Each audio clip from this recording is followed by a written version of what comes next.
നമസ്കാരം. Fourth estate ന്യൂസിൻ്റെ പുതിയൊരു വീഡിയോയിലേക്ക് നിങ്ങൾക്ക് ഏവർക്കും സ്വാഗതം. ഇന്ന് നമ്മുടെ കൂടെയുള്ള അതിഥി സിസ്റ്റർ രാധാമണിയാണ്.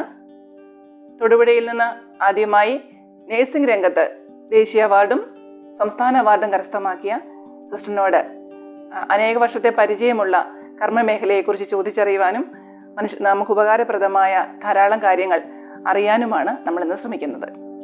സിസ്റ്ററെ, എന്തുണ്ട് വിശേഷം? സുഖമായിട്ട് പോകുന്നു. വളരെ സന്തോഷം ഇന്ന് ഇങ്ങനെ ഒരു ചാനലിലേക്ക് വരാൻ സാധിച്ചതിൽ. അത് ഞാൻ ആദ്യമായിട്ട് ജഗദീശ്വരനോട് നന്ദി അറിയിക്കുന്നു.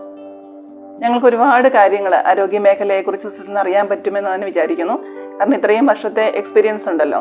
സിസ്റ്റർ എവിടെയൊക്കെയാണ് ജോലി ചെയ്തിരുന്നത്? ഞാൻ ശരിക്കും 1980 ഒരു നേഴ്സായിട്ട് ജോലി ചെയ്യാൻ തുടങ്ങിയത്. 1977-80 എറണാകുളം ജനറൽ ഹോസ്പിറ്റലിലെ നേഴ്സിംഗ് സ്കൂളിൽ നിന്നും ഫസ്റ്റ് ഔട്ട് ഗോയിങ് സ്റ്റുഡൻ്റായിട്ടാണ് പുറത്തേക്ക് വരുന്നത്. അതിനുശേഷം കണ്ണൂർ, കാസർഗോഡ്, എറണാകുളം ജില്ലകളിൽ ജോലി ചെയ്തതിന് ശേഷമാണ് ഇടുക്കിയിലേക്ക് എത്തുന്നത്. ഇടുക്കിയിൽ വന്നിട്ട് പിന്നെ പുറത്തേക്ക് പോയിട്ടില്ല. ഒരു ആദ്യം സ്റ്റാഫ് നേഴ്സായിട്ടും പിന്നീട് ഹെഡ് നേഴ്സായിട്ടും അതിനുശേഷം 2009 ശേഷമാണ് ഞാൻ പാലിയേറ്റീവ് രംഗത്തേക്ക് വരുന്നത്. അന്ന് നമ്മുടെ നാട്ടിൽ പാലിയേറ്റീവ് പരിചരണം ചില ജില്ലകളിൽ മാത്രമേ ഉണ്ടായിരുന്നുള്ളൂ. 2009 നമുക്കറിയാം, അന്ന് നമ്മുടെ സ്റ്റേറ്റ് കോർഡിനേറ്റർ ആയിരുന്ന ഡോക്ടർ മാത്യൂസ് നമ്പേലിൽ ഞങ്ങളുടെ നേഴ്സിംഗ് മന്ത്ലി മീറ്റിങ്ങിൽ വന്നിങ്ങനെ പാലിയേറ്റീവ് പരിചരണത്തെക്കുറിച്ച് പറയുകയും, അതിനു മുമ്പ് നമ്മൾ എസ്റ്റാബ്ലിഷ്ഡ് അല്ലെങ്കിലും വീടുകളിൽ പോയി ഇപ്പം ആരെങ്കിലും മരിക്കുകയൊക്കെ ആണെങ്കിൽ സാധാരണ ഞാനൊരു നേഴ്സ് എന്ന നിലയിൽ എല്ലാവരും വന്ന് പറയും ഒന്ന് നോക്കണം, അങ്ങനെയൊക്കെ നമ്മൾ ചെയ്യാറുണ്ട്. പക്ഷേ ഇത്രയും എസ്റ്റാബ്ലിഷ് ആയിട്ട് വന്നത് നമ്മൾ 2009 ശേഷമാണ്. ഡോക്ടർ മാത്യൂസ് നമ്പേലിലാണ് അന്നത്തെ സ്റ്റേറ്റ് കോർഡിനേറ്റർ. ഡോക്ടറിൻ്റെ ഒരു സംസാരവും ഇതെല്ലാം കേട്ടപ്പോൾ നമ്മൾ ഓട്ടോമാറ്റിക്കായിട്ടും അതിലേക്ക് അങ്ങ് ആകർഷണമായി. അങ്ങനെയാണ് പാലിയേറ്റീവിലേക്ക് വന്നത്. സിസ്റ്റർ, എന്താ ഈ നേഴ്സിംഗ് മേഖല തിരഞ്ഞെടുക്കാനുള്ള കാരണം എന്താ? നേഴ്സിംഗ് മേഖല എന്ന് പറഞ്ഞാൽ, ഞാൻ ഒരു ഗ്രാമപ്രദേശത്ത് ജനിച്ചു. സാധാരണ ഒരു കുടുംബമായിരുന്നു. അന്ന് നമുക്ക് പ്രീ ഡിഗ്രി ആയിരുന്നു. പ്രീ ഡിഗ്രി പാസ്സായി കഴിഞ്ഞപ്പോഴത്തേക്കും നമുക്കൊരു തൊഴിൽ വേണം, അത് വളരെ നിർബന്ധമായിരുന്നു. അപ്പോൾ എൻ്റെ അച്ഛൻ ഒരു സാധാരണ കാർപ്പൻ്റർ ആയിരുന്നു. അച്ഛൻ്റെ ഒരു നല്ല ഒരു ഉപദേഷ്ടാവായിരുന്നു ഞങ്ങളുടെ പ്രൈമറി സ്കൂളിലെ ഹെഡ് മാസ്റ്റർ, ഒരു ജോൺ സാറ്. അച്ഛൻ സാറിനോട് ചോദിച്ചു, സാറേ പ്രീ ഡിഗ്രി കഴിഞ്ഞു, അവൾ നല്ല പഠിക്കണ കുട്ടിയാണ്, അപ്പോൾ അവളെ പഠിപ്പിച്ചൊരു നിലയിലെത്തിക്കണമെന്ന് എനിക്കുണ്ട്. അപ്പം മൂത്തകുന്നത്ത് TTCക്ക് അപ്ലൈ ചെയ്തു. അന്ന് മൂത്തകുന്നം ഒരു ടീച്ചേഴ്സ് ട്രെയിനിങ് സെൻറ്റർ ഉണ്ടായിരുന്നു. TTCക്കും അപ്ലൈ ചെയ്തു.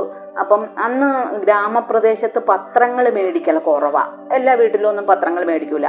അപ്പോൾ കടയിൽ നിന്ന് സാധനം പൊതിഞ്ഞ് കിട്ടിക്കൊണ്ട് വന്ന പേപ്പറുകൾ നമ്മൾ വായിക്കണമെന്നുള്ള എൻ്റെ അച്ഛന് ഭയങ്കര നിർബന്ധമായിരുന്നു.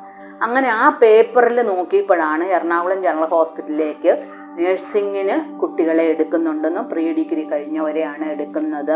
അപ്പം ഞാൻ പ്രീ ഡിഗ്രിക്ക് ഫസ്റ്റ് ഗ്രൂപ്പായിരുന്നു. അപ്പോൾ അന്ന് ഫസ്റ്റ് ഗ്രൂപ്പ് വിഷയമല്ലായിരുന്നു. അങ്ങനെ അയച്ചു, കിട്ടി. അപ്പോൾ മൂത്തകുന്നത്ത് TTCക്കും കിട്ടി, എറണാകുളം ജനറൽ ഹോസ്പിറ്റലിൽ നേഴ്സിങ്ങിനും കിട്ടി. അപ്പം ഏതെടുക്കണമെന്ന് എനിക്കും അറിയില്ല, എൻ്റെ അച്ഛനും അറിയില്ല.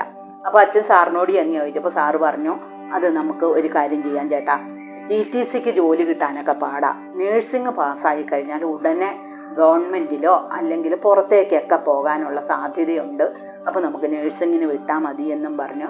ആ സാറാണ് എൻ്റെ അച്ഛൻ്റെ കയ്യിൽ ഒരു 25 രൂപ കൊടുത്തിട്ട് അത്യാവശ്യം സാധനങ്ങളൊക്കെ വാങ്ങിച്ചു മോളെ അവിടെ കൊണ്ട് ചേർത്തെന്ന് പറയണം. അങ്ങനെയാണ് നമ്മൾ അവിടെ ചെന്ന് കഴിഞ്ഞപ്പോൾ എൻ്റെ കുഞ്ഞിലേ ഉള്ളൊരു സ്വഭാവം എന്ന് പറയണത്, എന്ത് ചെയ്താലും അത് വളരെ ആസ്വദിച്ചേ ചെയ്യുള്ളൂ. നമ്മൾ പറമ്പിലൊരു കപ്പ നടുവാണെങ്കിലും അതിനെ ആസ്വദിച്ച് ചെയ്യുക എന്നുള്ളത് എവിടുന്നോ ദൈവം തന്ന ഒരു കഴിവായിരിക്കും. അങ്ങനെയായിരുന്നു. നഴ്സിംഗ് സ്കൂളിൽ പഠിച്ചു. അവിടെ നിന്ന് ഫസ്റ്റ് ഔട്ട് ഗോയിങ് സ്റ്റുഡൻ്റായിട്ടാണ് ഞാൻ വെളിയിലേക്ക് വരുന്നത്. പിന്നെ കണ്ണൂർ ആദ്യത്തെ നേഴ്സായിട്ട് പോസ്റ്റ് ചെയ്തു. പിന്നെ കാസർഗോഡ് ജില്ലയും കണ്ണൂർ ജില്ലയായിട്ട് ഡിവൈഡ് ചെയ്തപ്പോൾ ഞങ്ങൾ ഓട്ടോമാറ്റിക്കായിട്ട് കാസർഗോഡ് ജില്ലയിലേക്ക് വന്നു. പിന്നെ അവിടെ നിന്നാണ് ട്രാൻസ്ഫറായിട്ട് എറണാകുളം ജില്ലയിലേക്ക് വന്നത്. ആദ്യമായിട്ട് പോസ്റ്റിംഗ് കിട്ടുന്നത് കണ്ണൂരാണ്. അപ്പോൾ കണ്ണൂരാണ്. അവിടുത്തെ അനുഭവങ്ങളൊക്കെ എന്ന് പറയുമോ? കണ്ണൂർ അന്നെന്ന് പറഞ്ഞാൽ നമ്മൾ എറണാകുളത്ത് ജനിച്ചു വളർന്നു. പിന്നെ കണ്ണൂർ എന്ന് പറഞ്ഞാൽ നമ്മൾ ആദ്യമായിട്ട് പോകുന്ന ഒരു സ്ഥലമാണ്. അവിടുത്തെ ഭാഷ, അവിടുത്തെ ആളുകളുടെ ഒരു ജീവിത രീതി, ഇതൊക്കെ നമുക്ക് ഒരു വ്യത്യാസമുണ്ട്. പക്ഷേ നമ്മുടെ എറണാകുളം ജില്ലയെക്കാളും മനുഷ്യരെ സ്നേഹിക്കാൻ കഴിയുന്നത് ഒക്കെ ഉള്ള ഒരു പ്രത്യേകതയുണ്ട് കണ്ണൂരുകാർക്ക്. എനിക്കിപ്പോഴും ധാരാളം ഫ്രണ്ട്സ് ഉണ്ട് കണ്ണൂർ. ഞാനിപ്പോൾ എൻ്റെ ജോലിയുടെ ഭാഗമായിട്ട് കണ്ണൂരൊക്കെ സ്റ്റേ ചെയ്യുമ്പോഴും എനിക്ക് ആദ്യത്തെ അനുഭവങ്ങൾ, ഞാൻ ആദ്യമായിട്ട് ജോലി ചെയ്ത് ഒരു നേഴ്സായിട്ട് എന്നെ പുറത്തേക്ക് എത്തിച്ച ഒരു ജില്ല എന്നുള്ള ഒരു ബന്ധമൊക്കെ ഇപ്പോഴും എനിക്കുണ്ട്. നല്ല ഒരു അനുഭവമാണ് കണ്ണൂർ. കണ്ണൂർ എത്ര വർഷം സിസ്റ്റർ ജോലി ചെയ്തു? കണ്ണൂർ ഞാൻ 3 വർഷം ജോലി ചെയ്തു. 3 വർഷം ജോലി ചെയ്ത് ജനറൽ ട്രാൻസ്ഫറിനാണ് എറണാകുളത്തേക്ക് വരുന്നത്. എറണാകുളത്ത് വ്യത്യസ്തമായ അനുഭവമായിരുന്നു നഴ്സിംഗിന്റെ കാര്യത്തിൽ? വ്യത്യസ്തമായ അനുഭവമായിരുന്നു. വ്യത്യസ്തമായിട്ട് എന്ന് പറഞ്ഞാൽ മേഖലയെല്ലാം ഒന്ന് തന്നെ. അന്ന് ഇന്നത്തെ പോലെ പ്രൈവറ്റ് ഹോസ്പിറ്റലൊന്നുമില്ല. അതായത് 1980-ലാണ് ഞാൻ ആദ്യമായിട്ട് നേഴ്സായിട്ട് വന്നത്. അന്ന് പ്രൈവറ്റ് ഹോസ്പിറ്റലില്ല. എല്ലാ ജനങ്ങളും, അതായത് പൈസയുള്ളവരും പൈസ ഇല്ലാത്തവരും എല്ലാം ആശ്രയിക്കുന്ന ഒരു സ്ഥാപനമാണ് ഗവൺമെൻറ് ആശുപത്രികൾ. അവിടെ ഇല്ലായ്മകൾ ധാരാളം ഉണ്ട്. ഇന്നത്തെ പോലെ റിസോഴ്സസ് സർപ്ലസ് ആയിട്ടൊന്നും അന്നില്ല. കാരണം നമുക്ക് ഇഞ്ചക്ഷൻ വെക്കണമെങ്കിൽ മിനിമം ഫെസിലിറ്റീസേ അന്നുള്ളൂ. അതൊക്കെ വെച്ചും പക്ഷേ എന്താണെന്ന് വെച്ചാൽ ഇത്രയും പോപ്പുലേഷൻ ഒന്നും ഇല്ലാത്തതുകൊണ്ട് ഇൻഫെക്ഷൻ റേറ്റ് കുറവായിരുന്നു. എൻ്റെ അനുഭവത്തിൽ ഞാൻ ഒരുപാട് വർഷങ്ങൾ ഓപ്പറേഷൻ തിയേറ്ററിൽ, മേജർ തിയേറ്ററിൽ തന്നെ സിസ്റ്റം ഇൻചാർജായിട്ട് വർക്ക് ചെയ്തിട്ടുണ്ട്. പക്ഷേ എൻ്റെ അറിവിൽ ഒരു ഹോസ്പിറ്റൽ അക്വേർഡ് ഇൻഫെക്ഷൻ ഉണ്ടായതായിട്ട് അറിയില്ല. പിന്നെ ഇങ്ങോട്ട് വന്നപ്പോഴത്തേക്ക് നമുക്ക് ഒരുപാട് അഡ്വാൻസ്ഡ് ആയിട്ടുള്ള ഫെസിലിറ്റീസ് കിട്ടി, നോളജ് കിട്ടി. പിന്നെ ഗവൺമെൻറ് മേഖലയിലുള്ള ഒരു നേഴ്സുമാരുടെ പ്രത്യേകത എന്ന് പറഞ്ഞാൽ ഞങ്ങൾക്ക് വർഷത്തിൽ ഒരു 4-5 പ്രാവശ്യം ഡയറക്ടറേറ്റ് ഓഫ് ഹെൽത്ത് സർവീസിൽ നിന്ന് നമുക്ക് ട്രെയിനിങ്, ഇൻ സർവീസ് ട്രെയിനിങ് 10 ദിവസം. അത് ചിലർക്കൊക്കെ പോകാൻ മടിയുണ്ടാവും. ഞാൻ അന്നും ട്രെയിനിങ്ങുകളൊക്കെ അറ്റൻഡ് ചെയ്യണ കൂട്ടത്തിലായിരുന്നു. അങ്ങനെയാണ് പിന്നെ അതുകൊണ്ട് നമുക്ക് പുതിയ നോളജുകൾ, പുതിയ അസുഖത്തെക്കുറിച്ച് നമ്മളിൽ പരിചരിക്കുന്ന രോഗിക്ക് ഒരു ഹോസ്പിറ്റൽ അക്വേർഡ് ഇൻഫെക്ഷൻ കിട്ടാതെ എങ്ങനെ നമ്മൾ ചെയ്യണം, നമുക്കുള്ള റിസോഴ്സസ് വെച്ച്, ഉള്ള ഫെസിലിറ്റീസ് വെച്ച് എങ്ങനെ ചെയ്യണമെന്ന് വളരെ നന്നായിട്ട് നമ്മളെ അവിടെ പഠിപ്പിക്കുമായിരുന്നു. ഇപ്പോൾ ഈ കോവിഡ് കാലത്ത് ഈ നേഴ്സിംഗ് എന്നുള്ള മേഖലയിൽ നിൽക്കുന്ന ഒരാളെന്നുള്ള നിലയ്ക്ക് അതിനകത്ത് എന്തെങ്കിലും ചെയ്യാൻ പറ്റിയിരുന്നു? കോവിഡ് സമയത്ത് ഞാൻ റിട്ടയർ ചെയ്തു. അപ്പോഴും ഞാൻ വർക്ക് ചെയ്തുകൊണ്ടിരുന്ന നമ്മുടെ കേന്ദ്ര ഗവൺമെൻറ്റിൻ്റെ കായകൽപ്പ എന്നൊരു പരിപാടിയുണ്ട്. അതായത് നമ്മുടെ ഗവൺമെൻറ് ഹോസ്പിറ്റലിനെ ലോക നിലവാരത്തിലുള്ള ഹോസ്പിറ്റലുകളിലോട് എത്തിക്കുക. അതിൽ പ്രധാനമായിട്ട് നമുക്ക് വരുന്നത് ഹോസ്പിറ്റൽ ഇൻഫെക്ഷൻ കൺട്രോള്. സർക്കാർ ആശുപത്രി എങ്ങനെ നമുക്ക് ഇൻഫെക്ഷൻ ഫ്രീ സോണാക്കാം, പിന്നെ നമുക്കതിൻ്റെ ഇൻഫ്രാസ്ട്രക്ചർ മെയിൻ്റനൻസ്, ബ്യൂട്ടിഫിക്കേഷൻ, ഇതെല്ലാം കൂടി ഒരു 700 ചെക്ക് പോയിൻറ്റ്സ് ഉണ്ട് നമുക്കതിനകത്ത്. ഓരോ വർഷവും അത് അപ്ഡേറ്റ് ചെയ്ത് വരികയും ചെയ്യും. അപ്പോൾ 2016 മുതൽ ഞാൻ അതിനകത്താണ് കൂടുതലും വർക്ക് ചെയ്തുകൊണ്ടിരുന്നത്. 2013 റിട്ടയർ ചെയ്തതിന് ശേഷം 2 കൊല്ലം അസാപ്പ്, അതായത് പിന്നെ സ്കിൽ അക്വിസിഷൻ പ്രോഗ്രാം എന്ന് പറയുന്ന ഒരു പ്രോഗ്രാമുണ്ട്. അതിൽ കട്ടപ്പന ട്രൈബൽ സ്കൂളിൽ 2 വർഷം പഠിപ്പിച്ചു. 2 കോഴ്സിന് ക്ലാസ് എടുത്തു. അത് കഴിഞ്ഞപ്പോൾ എനിക്ക് തൊടുപുഴയിൽ നിന്ന് അവിടെ പോകൽ ഇതൊക്കെ ബുദ്ധിമുട്ടായതുകൊണ്ട് അപ്പോഴാണ് ഈ കായകൽപ്പം ലോഞ്ച് ചെയ്യണത്. ഞാനപ്പം നേഴ്സിങ്ങിൽ സർവീസ് ചെയ്തുകൊണ്ടിരിക്കുന്നതിൻ്റെ ഇടയ്ക്ക്, പ്രീ ഡിഗ്രി ആണല്ലോ എൻ്റെ ബേസിക് ക്വാളിഫിക്കേഷൻ, എനിക്കൊരു ഡിഗ്രി വേണമെന്ന് ഭയങ്കര ആഗ്രഹമായിരുന്നു. അപ്പം ഞാൻ ഇന്ദിരാഗാന്ധി നാഷണൽ ഓപ്പൺ യൂണിവേഴ്സിറ്റിയുടെ ഇഗ്നോയുടെ ഒരു സ്റ്റഡി സെൻറ്റർ ന്യൂമാൻ കോളേജിലുണ്ട്. അപ്പോൾ എൻ്റെ വീടിനടുത്താണ്. ഞാൻ അവിടെ BA ചേർന്നു. BA സോഷ്യോളജി പാസ്സായി. BA സോഷ്യോളജി പാസ്സായി കഴിഞ്ഞപ്പോഴത്തേക്കും പിന്നെ നമുക്ക് ജോലിയും വീടും മാത്രം പോരാ നമുക്ക്, അല്ലേ? നമുക്ക് പുതിയ അറിവുകൾ വേണം. അതുകൊണ്ട് ഞാൻ കേരള യൂണിവേഴ്സിറ്റിയിൽ നേഴ്സിംഗ് അഡ്മിനിസ്ട്രേഷന് ചേർന്നു. 1 വർഷം തൊടുപുഴയിൽ നിന്ന് പോയി വരുമായിരുന്നു. അത് വർക്ക് ചെയ്യുന്നവർക്കായിരുന്നു. അപ്പോൾ സാറ്റർഡേ സൺഡേ ആയിരുന്നു ക്ലാസ്. സാറ്റർഡേ നമ്മൾ വെളുപ്പിന് 4 മണിക്ക് തൊടുപുഴ സ്റ്റാൻഡിൽ നിന്ന് ബസ്സിൽ കയറിയ 10:30 ആകുമ്പോഴേ നമുക്ക് 10:30 അവിടെ ചെല്ലാം. ക്ലാസ് കഴിഞ്ഞു. ഞായറാഴ്ച 5:30 വരെയാണ് ക്ലാസ്. അപ്പോൾ എൻ്റെ ബസ് 5:30. എനിക്ക് യൂണിവേഴ്സിറ്റി ക്യാമ്പസിൽ നിന്ന് തമ്പാനൂർ ബസ് സ്റ്റേഷനിൽ എത്തണമെങ്കിൽ എങ്ങനെയായാലും ഒരു 20 മിനിറ്റ് 25 മിനിറ്റ് വേണം. അപ്പം ഞാൻ 5 മണിയാകുമ്പോൾ എഴുന്നേറ്റ് നിൽക്കും. അപ്പോൾ മാഡം എന്താണെന്ന് ചോദിക്കും. ഞാൻ ആദ്യമേ പറഞ്ഞിട്ടുണ്ടായിരുന്നു ഞാൻ തൊടുപുഴയിൽ നിന്ന് വന്നെ, എനിക്ക് ആ ബസ് പോയാൽ കിട്ടൂല. അപ്പോൾ എല്ലാ ദിവസവും രാധാമണിക്ക് പോകാം എന്ന് മാഡം പറയും. അപ്പോൾ എനിക്ക് വളരെ കംഫർട്ടബിൾ ആയിരുന്നു. ഞാൻ അങ്ങനെ പോയി നഴ്സിംഗ് അഡ്മിനിസ്ട്രേഷൻ പാസ്സായി കഴിഞ്ഞപ്പോഴത്തേക്ക് നഴ്സിംഗ് അഡ്മിനിസ്ട്രേഷൻ എന്ന് പറഞ്ഞാൽ ജനറൽ നേഴ്സ് പേഷ്യൻ്റ് കെയറിലും കുറച്ച് വ്യത്യസ്തമാണ്. അഡ്മിനിസ്ട്രേഷൻ നമ്മളൊരു വലിയ സ്ഥാപനത്തിനെ എങ്ങനെ മാനേജ് ചെയ്യണം, അതായത് ഇപ്പോൾ ഒരു ജനറൽ ഹോസ്പിറ്റൽ അല്ലെങ്കിൽ ഒരു ജില്ലാ ഹോസ്പിറ്റൽ എന്ന് പറയുമ്പോൾ അവിടെ മെഡിക്കൽ സൂപ്രണ്ടിൻ്റെ കീഴിൽ ധാരാളം സ്റ്റാഫുകളുണ്ട്. അപ്പോൾ അതിൽ ഓരോ സ്റ്റാഫിനെ നമുക്ക് കീഴിൽ വരുന്ന സ്റ്റാഫിനെയൊക്കെ എങ്ങനെ മാനേജ് ചെയ്യുക എന്ന് പറഞ്ഞാൽ ആരെയും ഉപദ്രവിക്കലല്ല, പക്ഷെ നമ്മുടെ ഹോസ്പിറ്റൽ വളരെ നന്നായിട്ട് പോകണം. അപ്പോൾ അങ്ങനെ ആ ഒരു ഡിപ്ലോമ എടുത്തായിരുന്നു. അത് കഴിഞ്ഞ് പിന്നെ ഞാൻ മധുര കാമരാജ് യൂണിവേഴ്സിറ്റിയിൽ നിന്ന് post graduate diploma in hospital management എടുത്തു. അപ്പോൾ അത് രണ്ടും എടുത്തത് കൊണ്ട് എനിക്ക് റിട്ടയർ ചെയ്ത് കഴിഞ്ഞപ്പോൾ ഈ കായകൽപ്പ എന്ന് പറയുന്ന പ്രോഗ്രാമിലേക്ക് പെട്ടെന്ന് എത്തിപ്പെടാൻ പറ്റി. സ്റ്റേറ്റ് അസസറും സ്റ്റേറ്റ് ട്രെയിനറുമാണ്. കാരണം പാലിയേറ്റീവിൻ്റെ കോഴ്സ് കഴിഞ്ഞപ്പോഴത്തേക്ക് ഇടുക്കി ജില്ലയിൽ പാലിയേറ്റീവ് ഇംപ്ലിമെൻ്റ് ചെയ്യാനായിട്ട് ഏകദേശം എല്ലാ പഞ്ചായത്തിലും തന്നെ ഞാൻ പോയിട്ടുണ്ട്. അന്ന് നമ്മുടെ ജില്ലാ കോർഡിനേറ്റർ എന്ന് പറയുന്നത് ഒരു സിജോ വിജയനായിരുന്നു. സ്റ്റേറ്റ് കോർഡിനേറ്റർ എന്ന് പറയുന്നത് ഡോക്ടർ മാത്യൂസ് നമ്പേലിന. അവരുടെയൊക്കെ സഹായത്തോടു കൂടി എല്ലാ പഞ്ചായത്തിലും എന്താണ് പാലിയേറ്റീവ് കെയർ, അതെങ്ങനെ നമുക്ക് ഇംപ്ലിമെൻ്റ് ചെയ്യണം എന്നൊക്കെ പഠിപ്പിക്കാൻ കഴിഞ്ഞു. അത് കഴിഞ്ഞ് റിട്ടയർ ചെയ്ത് കഴിഞ്ഞ് ആയിട്ടാണ് ഞാൻ ഈ കായകൽപ്പ എന്ന് പറയുന്ന പ്രോഗ്രാമിലേക്ക് വന്നത്.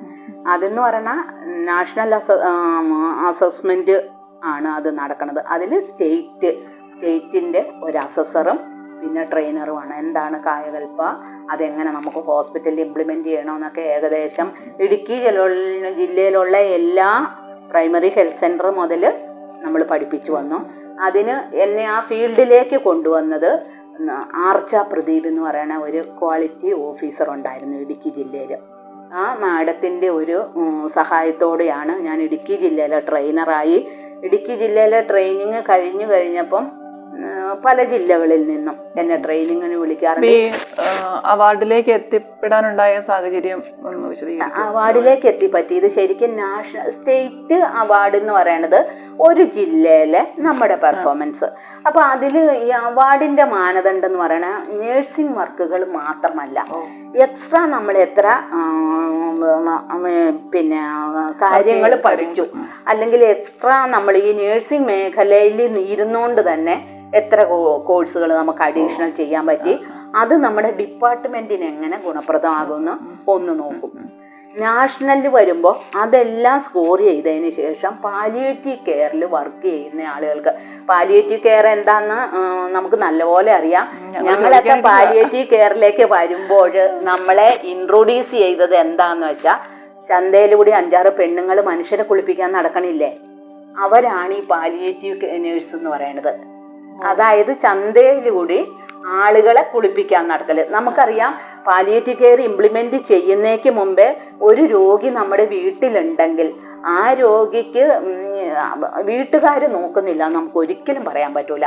അവരുടെ അറിവുകൾ, അവരുടെ സമയം, അല്ലെങ്കിൽ അവരുടെ സാമ്പത്തിക രീതിയൊക്കെ അനുസരിച്ച് അവരവരുടെ രോഗിയെ നല്ലപോലെ നോക്കുന്നുണ്ട്. ഇല്ല നമുക്ക് ആർക്കും പറയാൻ പറ്റില്ല.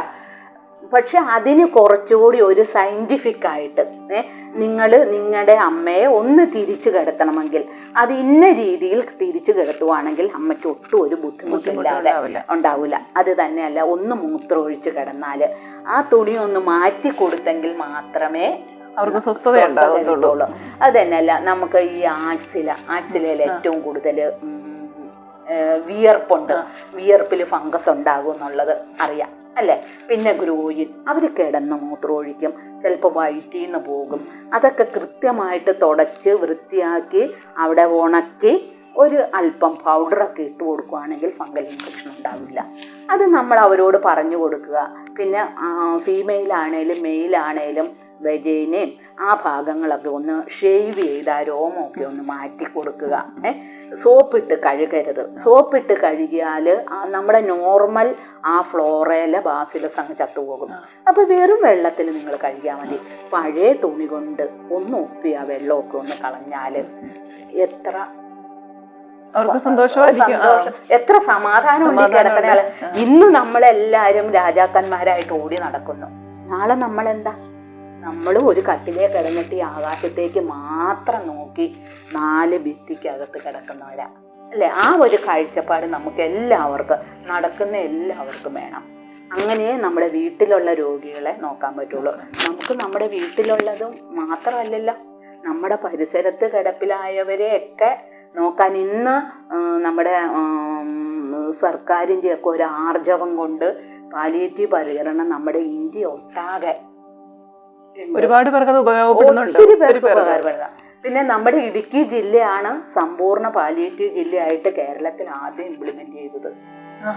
അത് നമുക്ക് വളരെ സന്തോഷമാകില്ലേ? അന്ന് ടൗൺ ഹാളിൽ വെച്ച് നമ്മുടെ ബഹുമാനപ്പെട്ട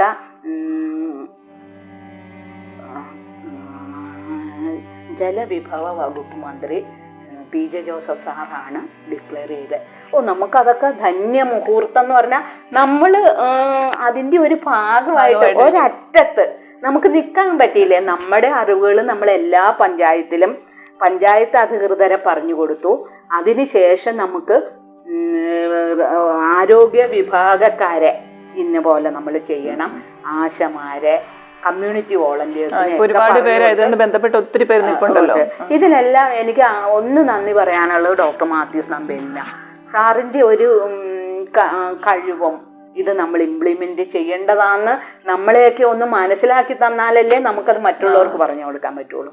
അങ്ങനെ വളരെ നല്ല. പാലിയേറ്റീവിലേക്ക് മാത്രമായിട്ട് ഈ റിട്ടയർമെന്റിന് ശേഷമാണ് വരുന്നത് കംപ്ലീറ്റ് ആയിട്ട്? ഇപ്പം അല്ല, ഞാൻ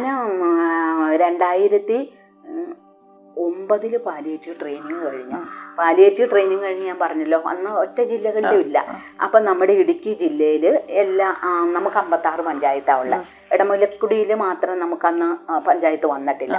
അപ്പോൾ ആദ്യം പഞ്ചായത്ത് അധികൃത, അതായത് പഞ്ചായത്ത് ഭരണസമിതിക്കാരെ നമ്മൾ പറഞ്ഞു കൊടുക്കണം ഇന്നതാണ് പാലിയേറ്റീവ് കെയർ. അപ്പം ഡോക്ടർ മാത്യൂസും സിജോ വിജയനും ഞാനും കൂടെ കുറേ സ്ഥലങ്ങളിലൊക്കെ പോയത് അത് പറഞ്ഞു കൊടുത്തു. അപ്പോൾ പഞ്ചായത്തുകാർക്ക് ഇത് മനസ്സിലായി, ഇത് നമ്മൾ ചെയ്യേണ്ട കാര്യമാണ്. അത് കഴിഞ്ഞ് നമ്മൾ കുറേ ഹെൽത്ത് വർക്കേഴ്സിനെ, ആശമാരെ, കമ്മ്യൂണിറ്റി വോളണ്ടിയേഴ്സിനൊക്കെ ട്രെയിൻ ചെയ്തെടുത്തു. അങ്ങനെ അപ്പോൾ 2009 ഞാൻ ട്രെയിനിങ് കഴിഞ്ഞു. ഇതൊക്കെ ചെയ്ത് കഴിഞ്ഞപ്പോഴത്തേക്കും നമുക്ക് ഇടുക്കി ജില്ലയിലെ ആദ്യത്തെ പാലിയേറ്റീവ് ട്രെയിനിങ് സെൻറ്റർ നടത്തണത് തൊടുപുഴ, അന്ന് താലൂക്ക് ആശുപത്രിയാണ്. അപ്പം ഞാൻ അതിൻ്റെ കോഴ്സ് കോർഡിനേറ്ററായിട്ട് പോന്നു. അറക്കുളത്തുനിന്ന് 3 ദിവസം തൊടുപുഴ, 3 ദിവസം അറക്കുള. അപ്പം വേറൊരു സംഗതി ഉണ്ടായി. ഞാൻ ഈ നഴ്സിംഗ് അഡ്മിനിസ്ട്രേഷനും പോസ്റ്റ് ഗ്രാജുവേറ്റ് ഡിപ്ലോമയൊക്കെ പാസ്സായി കഴിഞ്ഞപ്പോഴത്തേക്കും ഞങ്ങളുടെ അറക്കുളം PHC 24 ബെഡ്, അന്ന് 24 ബെഡ് സ്ട്രെങ്ത് ആണെങ്കിൽ ഇന്ന് ഒരു 30-35 പേഷ്യൻ്റ് അവിടെ IP ഉണ്ട്. അപ്പോൾ ഓരോ സ്ഥലത്തും കിട്ടുന്ന അറിവുകൾ, ട്രെയിനിങ്ങിന് പോയ അറിവുകൾ, സ്റ്റാഫ് നഴ്സസ് പോവുകയാണെങ്കിൽ ഞാൻ അവരോട് പറയും, നിങ്ങൾക്ക് എന്ത് പുതിയ അറിവ് കിട്ടിയാലും അത് നമ്മുടെ ഹോസ്പിറ്റലിൽ ഇംപ്ലിമെൻറ്റ് ചെയ്യണം. ഞാൻ അതുപോലെ ഇംപ്ലിമെൻ്റ് ചെയ്യും. മാസത്തിൽ ഒരു ദിവസം നമ്മൾ നഴ്സസിൻ്റെ മാത്രം 5-6 നഴ്സസേ ഉള്ളൂ, അവരുടെ ഒരു കോൺഫറൻസ് വയ്ക്കും. അന്ന് അവിടുത്തെ മെഡിക്കൽ ഓഫീസർ ഡോക്ടർ ഡാലിയ ബാലകൃഷ്ണനാണ്. അതായത് എൻ്റെ മകളുടെ അത്രയും പ്രായമുള്ളൂ. മാഡത്തിന് എന്നോട് നല്ല ബഹുമാനമായിരുന്നു. അതുകൊണ്ട് ഞാൻ മാഡം നമുക്കൊരു ട്രെയിനിങ് വെച്ച് ഇവരെയൊക്കെ ഇന്നത് പഠിപ്പിച്ചു കൊടുക്കണമെന്ന് പറഞ്ഞാൽ മാഡത്തിന് ഒരു എതിർപ്പുമില്ല. അപ്പോൾ ബാക്കി സപ്പോർട്ടീവ് സ്റ്റാഫ് എല്ലാം അങ്ങനെ. അപ്പോൾ അങ്ങനെ ആദ്യമായിട്ട് ഇടുക്കി ജില്ലയിൽ ക്യാഷ് അവാർഡ് കിട്ടുവാണ്. അതായത് ക്യാഷ് അവാർഡ് എന്ന് പറഞ്ഞാൽ കേരള അക്രഡിറ്റേഷൻ സ്റ്റാൻഡേർഡ് എന്ന് പറയുന്ന ഒരു അവാർഡാണ് ഇടുക്കി ജില്ലയിൽ ആദ്യം കിട്ടണേ. ഞാൻ ഉൾപ്പെടെ ജോലി ചെയ്തുകൊണ്ടിരുന്ന അറക്കുളം PHCക്കാണ്. അവിടെ ഈ അവാർഡ് കിട്ടിക്കഴിഞ്ഞപ്പോഴത്തേക്കും അപ്പം കുറേശ്ശെ ഈ കായകൽപ്പ, NABH അങ്ങനെയുള്ള പ്രോഗ്രാംസ് ഒക്കെ ഹോസ്പിറ്റലിലേക്ക് വന്നു. അപ്പോൾ അന്ന് നമ്മുടെ താലൂക്ക് ഹോസ്പിറ്റലിലെ ഡോക്ടർ സുഷമയായിരുന്നു സൂപ്രണ്ട്. അപ്പം മാഡം പറഞ്ഞു, രാധാമണി സിസ്റ്റർ എന്തായാലും ഇതൊക്കെ കഴിഞ്ഞു, അവിടെ ക്യാഷ് കിട്ടുകയും ചെയ്തു. ഇനി നമുക്ക് പാലിയേറ്റീവും ഹോസ്പിറ്റൽ ഇൻഫെക്ഷൻ കൺട്രോളും കൂടി ഇവിടെ ഇംപ്ലിമെൻ്റ് ചെയ്യാനായിട്ട് സിസ്റ്റർ ഡെപ്യൂട്ടേഷനിൽ അവിടെ നിന്ന് ഇങ്ങോട്ട് കൊണ്ടുവരാമെന്ന് പറഞ്ഞു. അപ്പോൾ ഞങ്ങളുടെ അവിടെ ഉണ്ടായിരുന്ന മെഡിക്കൽ ഓഫീസർ പറഞ്ഞു, ഫുൾ ടൈം സിസ്റ്റർ തരില്ല, 3 ദിവസം. നമുക്കെന്ന് പറഞ്ഞാൽ നമ്മളെല്ലാം മെഡിക്കൽ ഓഫീസറുടെ കീഴിലാണ്. സാറ് ഇപ്പം വിടാമെന്ന് പറഞ്ഞാൽ നമുക്ക് പോകാം, DM ഓർഡർ ഇട്ടാൽ. ഇല്ല, നമുക്കിപ്പോൾ എവിടെയായാലും കുഴപ്പമില്ല, ജോലി ചെയ്യുന്നു, ശമ്പളം കിട്ടുന്നു, നമുക്ക് അതുകൊണ്ടാണ് കഴിയുന്നത്. അപ്പോൾ അത് നമ്മൾ വാങ്ങുന്നു. അങ്ങനെ അപ്പോൾ സാറ് വിട്ടു. ഞാൻ ഇവിടെ വന്ന് പാലിയേറ്റീവിൻ്റെ ട്രെയിനിങ് സെൻറ്റർ തുടങ്ങുകയാണ്. കുറേ ബാച്ചുകളെ ട്രെയിൻ ചെയ്തു. ഞാൻ മാത്രമല്ല, ഡോക്ടർ മിനി മോഹൻ, ഡോക്ടർ അനില ചാക്കോ, പിന്നെ എൻ്റെ കൂടെ ഉണ്ടായിരുന്ന സ്റ്റാഫ് നഴ്സസ് സ്മിത, അജി, സീമോള്, പിന്നെ ആൻസി, ഇവരെല്ലാം ഞങ്ങളൊരു ടീമായിട്ട് നമുക്ക് ഒറ്റയ്ക്ക് ഒന്നും ചെയ്യാൻ പറ്റൂല. നമുക്ക് നല്ലൊരു ടീം വേണം. അതാണ് ഒരു നല്ല അഡ്മിനിസ്ട്രേറ്ററിൻ്റെ ഉത്തരവാദിത്വം. അല്ലെങ്കിൽ ജോലി എന്ന് പറഞ്ഞാൽ എല്ലാ ജോലിയും അവർ ചെയ്യലല്ല, അത് നടപ്പില്ല. ഞാൻ എന്നാ ഭാവം കളഞ്ഞിട്ട് നമ്മൾ നല്ലൊരു ടീമിനെ ഉണ്ടാക്കിയിട്ട് നമ്മളോട് ചേർത്ത് ഒരുമിച്ച് വർക്ക് ചെയ്യാന്നുള്ളതാണ്. അത് തന്നെ. അവരുടെ വില്ലൻ വിഷ് നമ്മൾ അറിഞ്ഞ് അതിനനുസരിച്ച് ചെയ്യുക. അപ്പോഴും നമുക്ക്, അല്ലാണ്ട് ഈ അവാർഡൊന്നും ഞാൻ തന്നെ നേടിയതല്ല, എൻ്റെ ഒരു പേരിൽ അത് തന്നു എന്നല്ലാതെ ഇതിന്റെ പുറകിൽ പ്രവർത്തിച്ചത് മുഴുവൻ ഞാൻ പറഞ്ഞല്ലോ. ആറക്കുളത്തെ അന്നത്തെ medical officer doctor Sharath Rao, പാലിയേറ്റീവിലെ medical officer doctor Mini Mohan, പിന്നെ ഡോക്ടർ അനില, ഞാൻ ആദ്യം പറഞ്ഞ എല്ലാ സ്റ്റാഫും, അവരുടെ എല്ലാം ഒരു പരിചരണം, ഒരു പിന്തുണ ഇത് ഉള്ളത് കൊണ്ട് എൻ്റെ പേര് അതിനകത്ത് പറഞ്ഞു എന്ന് മാത്രം. പാലിയേറ്റീവിൽ വന്നപ്പം ആദ്യം ഉണ്ടായിരുന്ന ഒരു അനുഭവം, ഒരു നല്ല അനുഭവം ഇല്ലേ, നമുക്ക് മനസ്സിന് സന്തോഷം തരുന്ന ഒരു നല്ല അനുഭവം ഇല്ലേ, അതൊന്ന് ഞങ്ങളുമായിട്ടൊന്ന്. ഞങ്ങൾ പാലിയേറ്റീവിൽ പോകുമ്പോഴത്തേക്കും അന്ന് പാലിയേറ്റീവ് നേഴ്സായിട്ട് ഞാനേ ഉള്ളൂ, ബാക്കി 2-3 പിള്ളേർ. അപ്പോൾ ഈ ഡോക്ടർ മാത്യൂസ് നമ്പേലിൻ്റെ വൈഫ് ഡോക്ടർ ഷീബയാണ് ആദ്യമായിട്ട് ഇവിടെ പാലിയേറ്റീവ് നേഴ്സായിട്ട് വന്നത്. അപ്പോൾ അവരുടെ കൂടെയാണ് നമ്മൾ പോയിക്കൊണ്ടിരുന്നത്. അപ്പം ഈ കാഞ്ഞിരമറ്റത്ത് ലക്ഷം വീടുണ്ട്. അവിടെ നമ്മൾ ഒരു വീട്ടിൽ ചെല്ലുമ്പോൾ ഒരു കൂസി എന്ന് പറയുന്ന ഒരു അമ്മച്ചി ക്യാൻസറായിട്ട് കിടക്കുവാണ്. അതിൻ്റെ മകൾക്ക് ക്യാൻസറാണ്. ഈ മകളുടെ ഭർത്താവ് ഉപേക്ഷിച്ചിട്ട് പോയിട്ട് 2 ചെറിയ കുട്ടികൾ എന്ന് പറഞ്ഞാൽ അത് 4-ലും 5-ലും ഒക്കെ പഠിക്കുന്ന 2 കുട്ടികൾ, കാഞ്ഞനമല്ല ലക്ഷം വീട്ടിൽ. ഈ അമ്മച്ചിയും ഈ മകളും ഉണ്ട്. ഒരു സ്ഥലത്ത് അമ്മച്ചി കിടക്കും, ഒരു സ്ഥലത്ത് മകൾ കൊടുക്കും. അയൽവക്കംകാരി ഇപ്പം ലക്ഷം വീടാകുമ്പോൾ കുറച്ച് അയൽവക്കംകാരൊക്കെ ഉണ്ടല്ലോ, അവരൊക്കെ എന്തെങ്കിലുമൊക്കെ കൊണ്ടു കൊടുക്കുന്നതാണ് അവരുടെ ഒരു ഭക്ഷണം. അപ്പോൾ നമ്മൾ പല വീടുകളിലും പോയിട്ടുണ്ടെങ്കിലും ഇതുപോലൊരവസ്ഥ കണ്ടിട്ടില്ല. അപ്പം നമ്മൾ ചെല്ലുന്ന ദിവസം മാത്രമേ ഈ അമ്മച്ചിയെ ഒന്ന് കുളിപ്പിക്കുകയുള്ളൂ. അപ്പം ഞങ്ങൾക്ക് അന്നൊരു ഡ്രൈവർ ഉണ്ടായിരുന്നു പാലിയേറ്റീവിൻ്റെ, ഹീസ് നോ മോർ. അവൻ വളരെ, നമുക്ക് തന്നെ എടുത്ത് പൊക്കാനൊന്നും പറ്റില്ലല്ലോ അതിന്.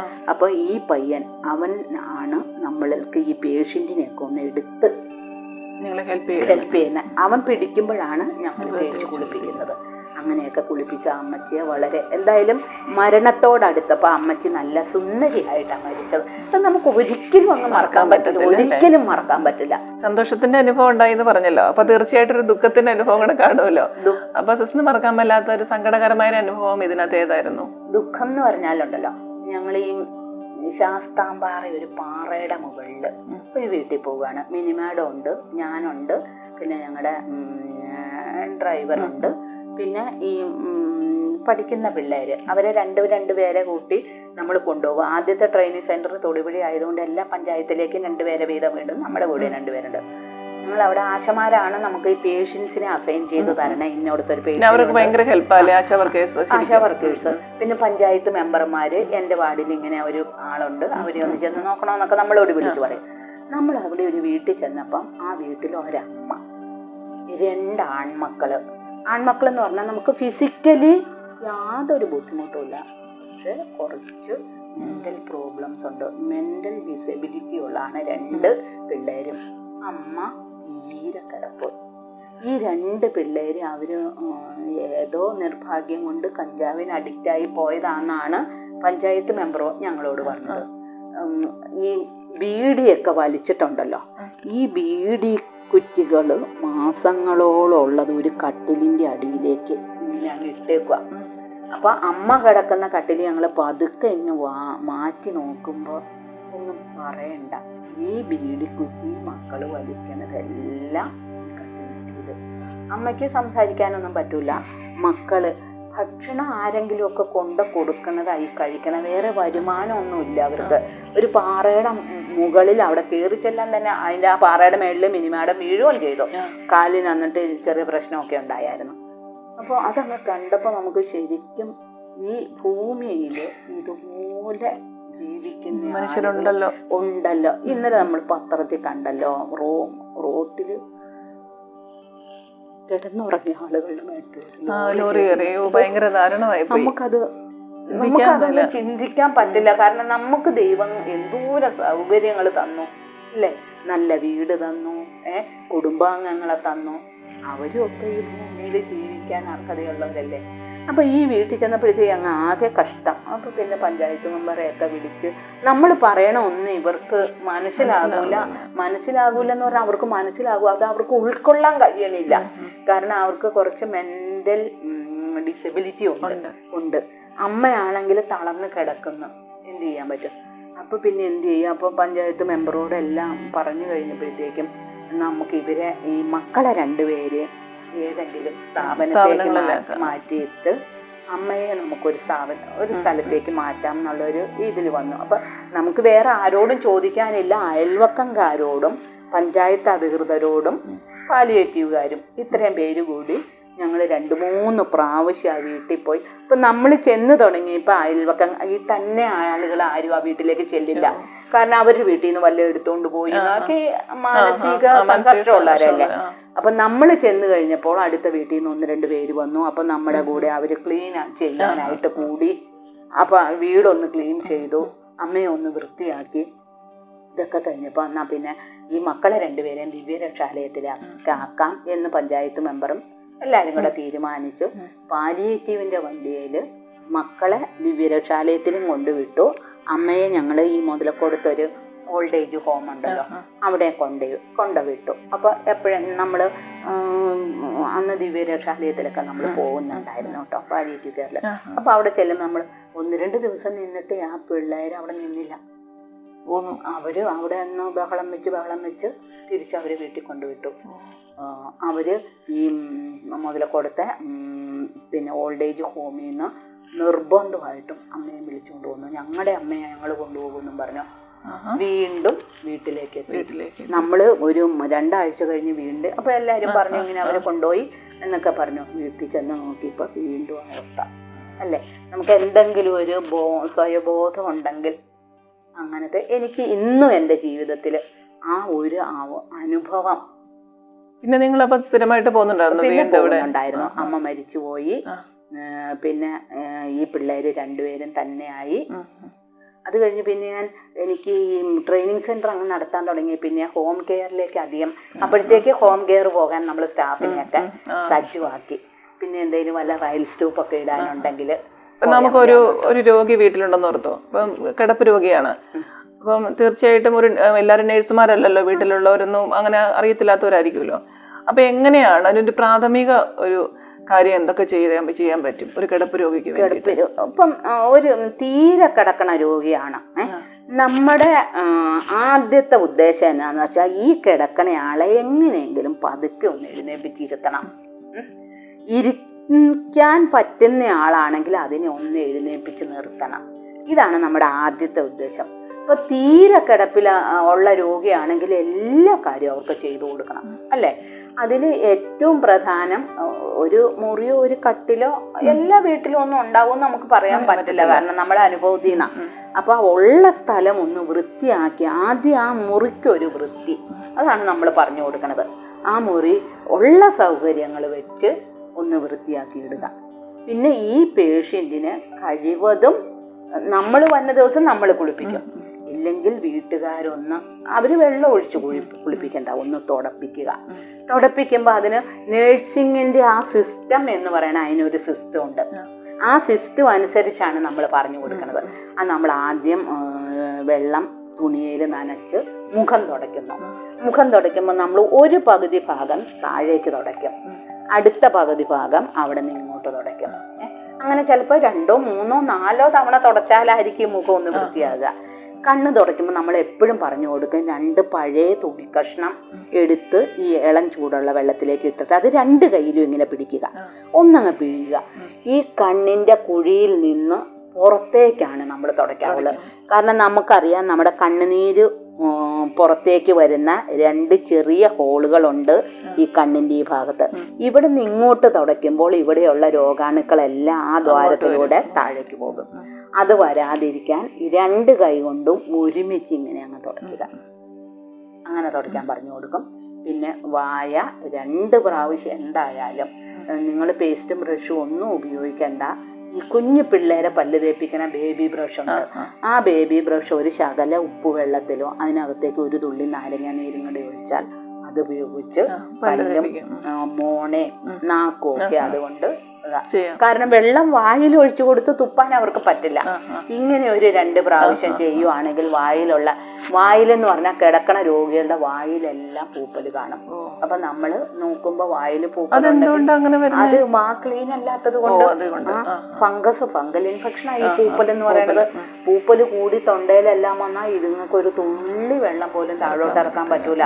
പേഷ്യന്റ് വെള്ളം ഒട്ടും കുടിക്കണില്ല എന്ന് പറഞ്ഞാൽ നമ്മൾ ആദ്യം ചിന്തിക്കേണ്ടത് ഇവരുടെ വായിൽ ഫംഗൽ ഇൻഫെക്ഷൻ ഉണ്ടാകും. അപ്പൊ ഈ ഉപ്പും നാരങ്ങ നീരെന്ന് പറയണ വളരെ നല്ല സാധന. അല്ലെങ്കിൽ ആര്യവേപ്പില ഇല ഇട്ട് തിളപ്പിച്ച് ആ വെള്ളം വായിൽ കൊള്ളിയാലും നല്ലത് തന്നെ.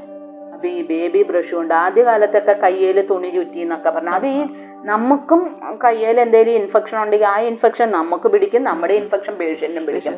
ഇപ്പോൾ ഒരു ബേബി ബ്രഷ് വീട്ടുകാർക്ക് മേടിക്കാൻ പറ്റിയില്ലെങ്കിൽ ആരെങ്കിലും ഒരു ബേബി ബ്രഷ് മേടിച്ചു കൊടുത്താൽ അതുകൊണ്ട് പല്ല് തേപ്പിക്കാവില്ല. അങ്ങനെ പല്ല് തേപ്പിക്കാം. അത് കഴിഞ്ഞാൽ നമുക്ക് കുളിപ്പിക്കാം. കുളിപ്പിക്കുന്ന പറഞ്ഞാൽ എടുത്ത് കസേരയിൽ ഇരുത്തി, പ്ലാസ്റ്റിക് കസേരയിൽ ഇരുത്തി കുളിപ്പിക്കാൻ പറ്റുന്ന പേഷ്യന്റ് ആണെങ്കിൽ വളരെ നല്ലത്. അങ്ങനെ അല്ല തീരെ അത് നമ്മൾ വെള്ളം ഒഴിച്ച് ഒന്നും കുളിപ്പിക്കണ്ട. നമ്മൾ ആദ്യം ദേഹം അത് ഏത് വയസ്സായവരാണേലും ഒരു കാര്യം ഓർക്കണം, അവരിട്ടിരിക്കുന്ന ഡ്രസ്സ് മുഴുവൻ അങ്ങ് വലിച്ചു കളയരുത്. ശകലെങ്കിലും കോൺഷ്യസ് ഉള്ള ആളാണെങ്കിൽ അവരുടെ ശരീരത്തെ പറ്റി അവർക്കൊരു ഒരു ബഹുമാനം ഇതൊക്കെ ഉണ്ടാവുമല്ലോ. നമ്മൾ എപ്പോഴും പറയും അവരുടെ ഡ്രസ്സ് മാറ്റിയാൽ നിങ്ങൾ ഒരു മുണ്ടോ ഒരു പുതപ്പോ കൊണ്ട് അവരിങ്ങനെ അങ്ങ് കവർ ചെയ്യുക. എന്നിട്ട് ഓരോ ഭാഗം മാറ്റി വെച്ച് നമുക്ക് തുടയ്ക്കാം. തുടച്ചു കഴിഞ്ഞിട്ട് ചിലപ്പോൾ സോപ്പ് മുക്കി നമ്മൾ തുടച്ചാൽ 2-3 പ്രാവശ്യം തുടക്കേണ്ടി വരും ഒന്ന് വൃത്തിയാകാനായിട്ട്. അങ്ങനെ തുടയ്ക്കുക. അത് കഴിഞ്ഞു നമുക്ക് കാല് തുടയ്ക്കാം. കാലും കൂടെ തുടച്ചതിന് ശേഷം ആളെ പതുക്കെ, നമ്മൾ ഈ സൈഡിലാണ് നിൽക്കണമെങ്കിൽ 2 കൈ കൊണ്ടും പതുക്കെ അങ്ങോട്ടൊന്ന് ചരിച്ചു പിടിക്കാം. അല്ലേ, നമുക്ക് സഹായത്തിന് ആരെങ്കിലും ഉണ്ടെങ്കിൽ സഹായം മേടിക്കാം. ഇല്ലെങ്കിൽ നമ്മൾ തന്നെയാണെങ്കിലും നമുക്ക് അങ്ങനെ സിസ്റ്റമാറ്റിക് ആയിട്ട് ചെയ്യുമ്പോൾ നമുക്കും ബുദ്ധിമുട്ടില്ല, ഈ കിടക്കണ രോഗിക്കും ബുദ്ധിമുട്ടില്ല. എന്നിട്ട് പുറം നല്ലപോലെ ഇങ്ങനെ വട്ടത്തിൽ, അതായത് ബ്ലഡ് സർക്കുലേഷൻ കൂടാനായിട്ട് സർക്കുലേറ്ററി മോമെന്റായതുകൊണ്ട് തുടയ്ക്കേണ്ടത്. അങ്ങനെ തുടച്ച് വൃത്തിയാക്കി ഷീറ്റും ഒക്കെ തുടച്ച് വൃത്തിയാക്കി നമുക്ക് പേഷ്യന്റിനെ നേരെ ഇങ്ങോട്ട് കിടത്താം. ഏറ്റവും അവസാനമാണ് നമ്മൾ ഈ പ്യൂബിക് ഏരിയ, ഏനസ് അവിടെയൊക്കെ ക്ലീൻ ആക്കണം. അവിടെയാണല്ലോ രോഗാണുക്കൾ കൂടുതൽ. ആ രോഗാണുക്കൾ മറ്റു ഭാഗങ്ങളിലേക്ക് വരാൻ പാടില്ല. അവിടെ ഏറ്റവും അവസാനം നമ്മൾ തുടച്ച് വൃത്തിയാക്കി, അതായത് ഏനസിൽ നിന്ന് ഫീമെയിൽ പേഷ്യൻ്റ് ആണ് ഈ വെജൈനയിലേക്ക് തുടയ്ക്കാൻ പാടില്ല. അതും നമ്മൾ പറഞ്ഞു കൊടുക്കും, പഠിപ്പിക്കുന്നത് വെച്ചാൽ അങ്ങനെ. രോഗാണുക്കൾ, അതായത് മലത്തിലാണ് ഏറ്റവും കൂടുതൽ രോഗാണുക്കളുള്ളത്. അത് പിന്നെ യൂറിത്രയുടെ ഭാഗത്തേക്ക് വന്നാൽ മൂത്രത്തിൽ പഴുപ്പ് എന്തായാലും ഉറപ്പായിട്ട് വരും. അതൊക്കെ നമ്മൾ ഓരോന്ന് ചെയ്യുമ്പോൾ നേഴ്സിംഗ് എന്ന് പറയുന്നത് ആ ഒരു പ്രക്രിയ നമ്മൾ എന്താന്ന് പറഞ്ഞാൽ തിയററ്റിക്കലി പ്രൂവനാണ്. ഇന്നത് ചെയ്തെങ്കിലേ മേന്മ കൂടുതൽ കിട്ടുള്ളൂ. അത് തിയറി ആയിട്ട് നമ്മളെ പഠിപ്പിക്കുന്നത് പ്രാക്ടിക്കലായിട്ട് നമ്മൾ ഇംപ്ലിമെന്റ് ചെയ്യുന്നു. അത് തിയററ്റിക്കലി പ്രൂവനാണ് ആ കാര്യം. കിടപ്പ് രോഗികൾക്ക് ഈ മൂത്രത്തിൽ പഴുപ്പ് അല്ലെങ്കിൽ അങ്ങനെ ഇൻഫെക്ഷൻ ഒക്കെ ഉണ്ടാവില്ലേ? അപ്പൊ നമ്മള് മറ്റു പ്രശ്നങ്ങളൊന്നും ഇല്ലെങ്കിൽ ധാരാളം വെള്ളം കുടിച്ചു കഴിഞ്ഞാൽ അത് ഒരു തരത്തിൽ അതിനെ മാനേജ് ചെയ്യാൻ പറ്റത്തില്ലേ? പറ്റും. വെള്ളം കുടിക്കുക ധാരാളം. കിടപ്പ് രോഗികൾക്ക് മിക്കവാറും ഒന്നാമത്തെ തന്നെ മൂത്രമൊഴിക്കല്, മക്കളെ ബുദ്ധിമുട്ടിക്കണം, അല്ലെങ്കിൽ ഹോം നേഴ്സിനെ ബുദ്ധിമുട്ടിക്കണം. അതുകൊണ്ട് കഴിവതും അങ്ങ് വെള്ളം കുടി കുറയും. വെള്ളം കുറയ്ക്കുമ്പോ എന്നാന്ന് വെച്ചാൽ ഉള്ള യൂറിൻ കട്ടിയായിട്ട് ബ്ലാഡറിനകത്ത് കിടക്കുവാണ്. അതിനകത്താണല്ലോ രോഗാണുക്കൾ പെറ്റുപെരുകുന്നത്. ധാരാളം വെള്ളം കുടിച്ചാൽ ആ മൂത്രം ഒഴിക്കുന്നതിന്റെ കൂടെ ഈ ബാക്ടീരിയ എല്ലാം അങ്ങ് പുറത്തേക്ക് പോകും. പിന്നെ കത്തീറ്റർ ഇട്ട് കിടക്കണ പേഷ്യൻ്റ് ആണെങ്കിൽ യൂറിനറി ഇൻഫെക്ഷൻ എന്തായാലും ഉണ്ടാകും. അവർക്ക് നല്ലപോലെ വെള്ളം കുടിപ്പിക്കുക. കത്തീറ്റർ ഇടാതെ തന്നെ നമുക്ക് അതിനുള്ള പാത്രങ്ങളൊക്കെ കിട്ടുമല്ലോ ചെയ്യാനായിട്ട്. തീരെ നിവൃത്തി ഇല്ലെങ്കിൽ മാത്രമല്ലേ കത്തീറ്റർ ഇടത്തുള്ളൂ, അല്ലാത്തവർക്ക് അത് മറ്റുപയോഗിക്കാമല്ലോ.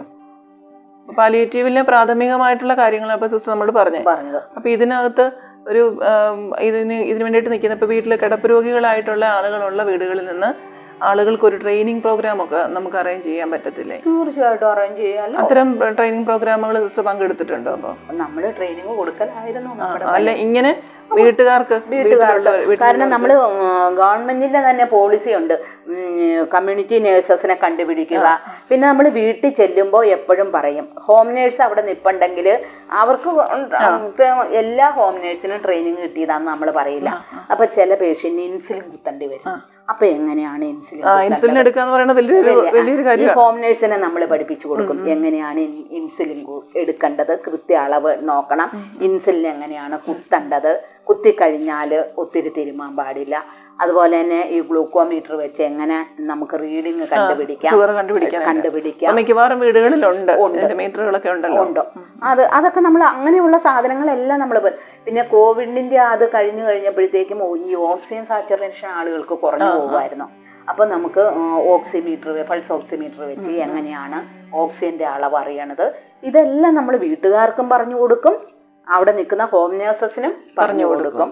ഈ ബേസിക്കലി ഒരു പേഷ്യൻ്റ്. പിന്നെ ചിലർക്ക് റൈൽസ് ട്യൂബ് ഇട്ട് ഫീഡ് കൊടുക്കണുണ്ടാകാം. റൈൽസ് ട്യൂബ് ഇട്ട് ഫീഡ് കൊടുക്കുമ്പോൾ പ്രത്യേകം ശ്രദ്ധിക്കേണ്ടതെന്ന് വെച്ചാൽ എയർ ഉള്ളിലേക്ക് കടന്നു പോകരുത്. കാരണം ആ ട്യൂബിൻ്റെ അടപ്പെടുത്താൽ നമ്മുടെ ഒരു കൈ കൊണ്ട് നമ്മൾ ആ ട്യൂബിൽ ഇങ്ങനെ ഞെക്കി പിടിച്ചോളണം. പിന്നെ സിറിഞ്ചും ഫ്ലൂയിഡും കൂടെ വെച്ച് കഴിഞ്ഞിട്ട് മാത്രമേ നമ്മളിത്, അല്ലെങ്കിൽ ഗ്യാസ് ഉള്ളിൽ പോകുക. അപ്പോൾ ഗ്യാസിൻ്റെ പ്രോബ്ലം ഉണ്ടാകും. അങ്ങനെയുള്ള ചെറിയ ചെറിയ കാര്യങ്ങളാണ് ഏറ്റവും മഹത്തരമായിട്ട് മാറണം, അല്ലേ? പിന്നെ ലിറ്റിൽ തിങ്സ് മേക്ക് പെർഫെക്റ്റ്. പക്ഷേ perfection is not a little thing, അല്ലേ? അങ്ങനെയല്ലേ പറഞ്ഞേക്കുന്നത്. നമ്മൾ ഇപ്പം അശ്രദ്ധയായിട്ട് ആ റൈൽസ് ട്യൂബിൻ്റെ അടപ്പങ്ങ് തുറന്ന് വെച്ചേച്ചുമായിരിക്കും ഒരുപക്ഷെ കൊടുക്കാനുള്ള സാധനം എടുക്കാൻ പോണത്. ഈ വയറ്റിലുള്ള ഗ്യാസ്ട്രിക് ഫ്ലൂയിഡും അല്ലെങ്കിൽ നേരത്തെ കഴിച്ച ഭക്ഷണത്തിന്റെ മിച്ചങ്ങളും എല്ലാം ആ ട്യൂബിലൂടെ ഒഴുകി കട്ടിലേക്ക് വീഴും, അല്ലേ? എയറും അങ്ങോട്ട് കയറും. അപ്പൊ നമ്മൾ കൃത്യമായിട്ട് പറഞ്ഞു കൊടുക്കും. എല്ലാം സെറ്റ് ചെയ്ത് പേഷ്യന്റ് അടുക്ക് വെച്ചതിന് ശേഷം നിങ്ങൾ കൈ കഴുകിയിട്ട് വരിക. കൈ കഴുകൽ ഒരു വളരെ പ്രധാന, അത് ഒരു പ്രത്യേക ടെക്നിക്കിലാണ് നമ്മൾ കൈ കഴുകാൻ പഠിപ്പിക്കുന്നത്. നമ്മള് കോവിഡ് കാലത്തോടു കൂടിയാണ് അതിനു മുമ്പ് ഞങ്ങളുടെ കായകൽപ്പ വന്നപ്പോൾ തന്നെ കൈ കഴുകൽ ഒരു പ്രധാന ഭാഗമായിരുന്നു. അപ്പൊ നഴ്സിങ്ങിന് പഠിക്കുമ്പോൾ തന്നെ ഞങ്ങളെ ആദ്യത്തെ ഇതിൽ പഠിപ്പിക്കുമ്പോൾ തന്നെ പഠിപ്പിക്കും, കൈകള് ഒരു പ്രൊസീജിയർ ചെയ്യുന്നതിന് മുമ്പും കൈ കഴുകണം, പ്രൊസീജിയറിന് ശേഷവും കൈ കഴുകണം. അപ്പൊ നമ്മൾ ഇവരോടും വീട്ടുകാരോടും പറഞ്ഞു കൊടുക്കാം, കൈ വൃത്തിയായിട്ട് കഴുകിയിട്ട് വന്നിട്ടേ ഈ ട്യൂബ് തുറന്ന് ഈ ഫ്ലൂയിഡ് കൊടുക്കണം. കൈ കഴുകുന്ന പ്രൊസീജിയർ, കൈ കഴുകണേ നമ്മുടെ WHO പറഞ്ഞേക്കണത് 7 steps of hand wash ആണ് പറഞ്ഞേക്കണത്. അത് നമ്മളിപ്പം ഹോസ്പിറ്റലുകളിലെല്ലാം പറഞ്ഞു കൊടുക്കും. കാരണം നമ്മളൊരു ടാപ്പ് ഹോസ്പിറ്റലിലെ രീതി ആകില്ലല്ലോ വീട്ടിൽ എന്ന് പറയുമ്പോൾ ഹോസ്പിറ്റലിൽ നമുക്ക് എൽബോ ടാപ്പാ, അതായത് നമ്മുടെ ഈ എൽബോ കൊണ്ടാണ് ടാപ്പ് തുറക്കാറ്. ഇപ്പൊ വീട്ടിൽ നമ്മൾ ചെല്ലുമ്പോൾ വീട്ടുകാർക്ക് ആ രീതിയിൽ പറഞ്ഞു കൊടുത്താൽ മതി. കഴിവതും ഒരു ലിക്വിഡ് സോപ്പ് മേടിച്ച് വെക്കുക. ഈ സോളിഡ് സോപ്പ് ആകുമ്പോൾ എങ്ങനെയാന്ന് വെച്ചാൽ മിക്കവാറും അതിന്റെ ഒന്നിലെ അടപ്പായിരിക്കും അല്ലെങ്കിൽ പെട്ടിയായിരിക്കും. ഓരോരുത്തർ കൈ കഴുകിയിട്ടും ആ വെള്ളത്തിലേക്ക് തന്നെ ഈ സോപ്പ് അങ്ങ് ഇടും. എന്നിട്ട് അതൊരു സാമ്പാർ പരുവത്തിലായിരിക്കും ആ സോപ്പും ഇതും കൂടെ ഇരിക്കണം. അപ്പൊ ലിക്വിഡ് സോപ്പാണെങ്കിൽ ആ പ്രശ്നമില്ല. ഇപ്പൊ നമുക്ക് ഹോസ്പിറ്റലുകളിൽ സോളിഡ് സോപ്പ് ഇല്ല, ലിക്വിഡ് സോപ്പേ ഉള്ളൂ. ലിക്വിഡ് സോപ്പാണെങ്കിൽ നമ്മൾ പറയണത് എങ്ങനെയാന്ന് വെച്ചാൽ ഒരു വാഷ് ബേസിൻ്റെ അടുത്തൊരു കൊളുത്തിപ്പി ഒട്ടിക്കുന്ന കൊളുത്തുണ്ടല്ലോ, ആ കൊളുത്തയിലേക്ക് ഈ സോപ്പ് ഒരു നൂലെ കെട്ടി ഇങ്ങനെ അങ്ങ് തൂക്കി വെക്കുക. അപ്പോൾ ഓരോരുത്തർ കൈ കഴുകി കഴിയുമ്പോഴും ആ വെള്ളം അങ്ങ് ഓർമ്മോളും. പക്ഷെ ഇപ്പൊ അതിന്റെ ആവശ്യമില്ല, എല്ലാ വീട്ടിലും ലിക്വിഡ് സോപ്പ് ഉണ്ടല്ലോ. ഇപ്പൊ നമ്മൾ ആദ്യം ടാപ്പിന്റെ അടിയിൽ കൈ കാണിക്കുന്നു, അല്ലെ? വെള്ളം നനഞ്ഞു, സോപ്പ് എടുക്കുന്നു. സോപ്പ് എടുത്തിട്ട് ആദ്യം നമ്മുടെ ഈ പാം ടു പാം ആണ് നല്ല പോലെ. ആദ്യം നമുക്കിങ്ങനെ റൗണ്ടിലായിരുന്നു കഴുകേണ്ടത്. അത് പുതിയതായിട്ട് മാറിയിട്ട് പാം ടു പാം ഇങ്ങനെ നല്ല പോലെ തേച്ച് നല്ല പത ഇങ്ങനെ വരുന്നവരെ ചെയ്യുക. അത് കഴിയുമ്പോൾ ഈ കൈയിന്റെ പുറം, അപ്പം ഓർണമെന്റ്സ് ഊരി വെക്കാൻ മറക്കരുത്. കാരണം ഇതിന്റെ ഉള്ളിലൊക്കെ രോഗാണുക്കളുണ്ട്. ഈ 2 കൈയുടെ പുറം നല്ലപോലെ തേച്ചു. അപ്പൊ നമ്മൾ ആദ്യം അകം തേച്ചു, പിന്നെ 2 പുറം തേച്ചു, പിന്നെ ഈ 2 ഇടവേള നല്ലപോലെ ഇങ്ങനെ അങ്ങ് തേച്ചു, അല്ലേ? അത് കഴിയുമ്പോഴത്തേക്കും ഇപ്പൊ ഈ തമ്പ് എന്നാ അവൻ മടിയനായിട്ട് വെളിയിൽ നിൽക്കുക. ആ തമ്പിനെ നല്ല സെപ്പറേറ്റ് കഴുകുക. അത് കഴിഞ്ഞിട്ട് അപ്പൊ നമ്മൾ ഇവിടെയൊക്കെ ചെയ്തെങ്കിൽ ഇവിടെ ഒന്നും അത്ര ക്ലീൻ ആയിട്ടില്ല, അല്ലേ? അവിടെ എന്നാ ചെയ്യണത്, നമ്മുടെ ഇവിടെ ഇങ്ങനെ അങ്ങ് ഉരച്ച് കഴുകുക, ഇവിടെ നല്ലോണം ഉരച്ച് കഴുകുക, ഇവിടെ ഇങ്ങനെ നല്ലോണം ഉരച്ച് കഴുകുക. ഇപ്പൊ ഇനി കിട്ടാത്ത ഒരു ഭാഗം ഉണ്ടല്ലോ, ഈ ഭാഗങ്ങൾ എത്രയായാലും ഇങ്ങനെ ഇരിക്കുമല്ലേ, അവിടെ നമുക്ക് നല്ലപോലെ ഇങ്ങനെ പ്രസ് ചെയ്യുക. ഇവിടെ ഇങ്ങനെ പോലെ പ്രസ് ചെയ്യുക. പിന്നെ ഇവിടെ ഇങ്ങനെ നല്ലപോലെ കഴുകുക. ഇവിടെ ഇങ്ങനെ കഴുകുക. ഈ കൈ കഴുകിയിട്ട് ഇങ്ങനെ മേടിലേക്ക് പിടിച്ചു പോവുക. ഇങ്ങനെ ഒഴിച്ച് അപ്പം ഇവിടെയുള്ള വെള്ളം താഴോട്ടങ്ങ് ഒഴുകി പോകും. യഥാർത്ഥത്തിൽ ഇവിടെ മുതലാണ് കഴുകുക ശരിക്കും വരുന്നത്. ഇത് അവസാനേ കഴുകാവുള്ളൂ. ഞാൻ WHO സ്റ്റെപ്പായി കാണിച്ചത്. താഴോട്ട് വെള്ളം ഒഴുകി പോയിട്ട് ഒന്നുകിൽ നമുക്കൊരു ഡിസ്പോസിബിൾ ടവൽ കൊണ്ട് തുടയ്ക്കാം, അല്ലെങ്കിൽ ഒരു ശകലം നേരെ ഇങ്ങനെ കൈ പിടിക്കാം. 2016 മുതൽ ഹോസ്പിറ്റലിലെ ജീവനക്കാരെ എല്ലാം നമ്മൾ കൈ കഴുകാൻ പഠിപ്പിക്കണം. ഇങ്ങനെയാണ് അത് നമ്മൾ അസസ്മെന്റിന് ചെല്ലുമ്പോൾ ആരോടെങ്കിലുമൊക്കെ ചോദിക്കുകയും ചെയ്യും, എങ്ങനെയാണ് നിങ്ങൾ കൈ കഴുകുന്നത്.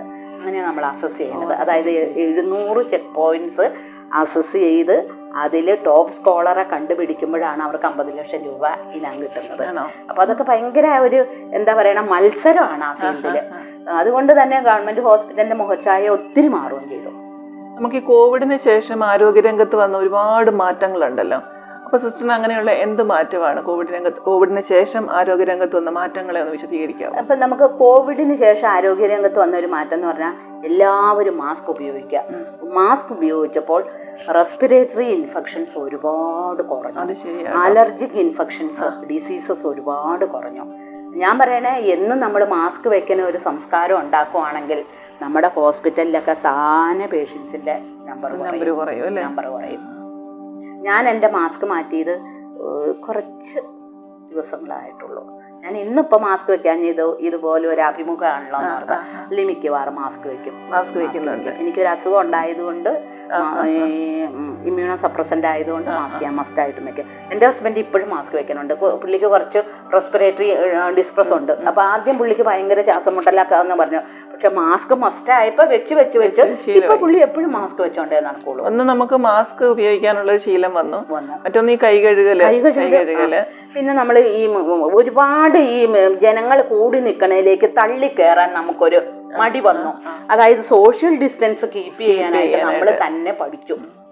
മറ്റൊന്ന് എനിക്ക് തോന്നിയേക്കുന്നത് സാനിറ്റൈസറിന്റെ ഉപയോഗവും അതിനുശേഷമാണല്ലോ ഇത്രയും. ഇപ്പം കോവിഡ് മാറിയെങ്കിൽ പോലും മിക്കവാറും കടകളിലൊക്കെ ഇപ്പോഴും ചിലയിടങ്ങളിൽ സാനിറ്റൈസർ വെക്കാറുണ്ടല്ലോ. അപ്പൊ ആരോഗ്യരംഗത്തും വൃത്തിയുടെ ശീലങ്ങൾ കുറച്ച് കൂടുതൽ വന്നേക്കുന്നത് കോവിഡിന് ശേഷം തോന്നുന്നു. ഈ രോഗാവസ്ഥകൾ കുറവായിട്ട് തോന്നുന്നുണ്ടോ? രോഗങ്ങൾ ഈ പറഞ്ഞ പോലെ ഇപ്പം ശ്വാസകോശ സംബന്ധമായ രോഗങ്ങളൊക്കെ കുറഞ്ഞെന്ന് പറഞ്ഞില്ലേ, അതുപോലെ എന്തെങ്കിലും? കൃത്യമായിട്ട് ആ 2021-22 കാലങ്ങളിലൊക്കെ ശ്വാസകോശ രോഗങ്ങൾ ഒരുപാട് കുറവായിരുന്നു. പിന്നെ മനുഷ്യർ വീണ്ടും സ്മോക്കിങ്ങിലേക്ക് വന്നു, മാസ്ക് ഉപയോഗിക്കാതെ വന്നു. അങ്ങനെയൊക്കെ വരുമ്പോഴത്തേക്കും പിന്നെ നമ്മുടെ അന്തരീക്ഷത്തിലെ മാലിന്യങ്ങള് അതും ഒരു പ്രധാന ഘടകമല്ലേ. എന്തോരം വണ്ടികളും അല്ലേ വരും. പൊടി ഇപ്പൊ എല്ലാവരും ഇലക്ട്രിക് വാഹനങ്ങൾ ഉപയോഗിക്കണമെന്ന് നിർബന്ധമായിട്ട് വരുവാണെങ്കിൽ നമുക്ക് ഈ ഒരുപാട് പൊടികളൊക്കെ ഒത്തിരി മാറ്റം വന്നു. പിന്നെ നമ്മുടെ നഗരസഭകള് പഞ്ചായത്തുകളൊക്കെ മാലിന്യങ്ങൾ നീക്കം ചെയ്യാനായിട്ട് പ്ലാസ്റ്റിക്കുകൾ അവർ തന്നെ എടുത്തു കൊണ്ടുപോയി. അപ്പൊ കത്തിക്കല് കുറഞ്ഞു. ഹരിതകർമ്മസേനയുണ്ട്. അതായത് നമുക്ക് ഇപ്പം അടുക്കള മാലിന്യങ്ങൾ നിർമ്മാർജ്ജനം ചെയ്യാനായിട്ട് ബയോ കമ്പോസ്റ്റുകൾ വന്നു, റിംഗ് കമ്പോസ്റ്റ് വന്നു, പൈപ്പ് കമ്പോസ്റ്റ് വന്നു, പിന്നെ പ്ലാന്റുകൾ വന്നു അല്ലേ, ബിന്നുകൾ വന്നു. ഇതൊക്കെ വളരെ നല്ല ആരോഗ്യ നമ്മുടെ ജീവിതശൈലി രോഗങ്ങൾക്ക് വളരെ കൂടുതലായിട്ടുള്ള കാണുന്നൊരു സാഹചര്യമാണല്ലോ ഇപ്പോൾ വരുന്നത്. അപ്പോൾ അതൊക്കെ നിയന്ത്രിക്കാൻ വേണ്ടിയിട്ട് നമുക്ക് എന്തെങ്കിലും ചെയ്യാൻ പറ്റുമോ?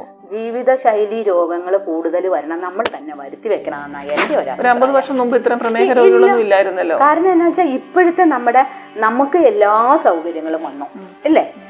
നമ്മുടെ ആ ഒരു സെഡൻറ്ററി ലൈഫായിപ്പോയി. വ്യായാമം വളരെ കുറഞ്ഞു അല്ലേ.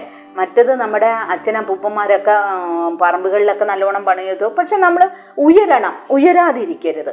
നമ്മൾ എപ്പോഴും കാലത്തിനനുസരിച്ച് മാറിക്കൊണ്ടിരിക്കണം. സൗകര്യങ്ങൾ വേണം, നല്ല വീടുകൾ വേണം, വീട്ടിൽപ്പെട്ട സാധനങ്ങളും എല്ലാം വേണം.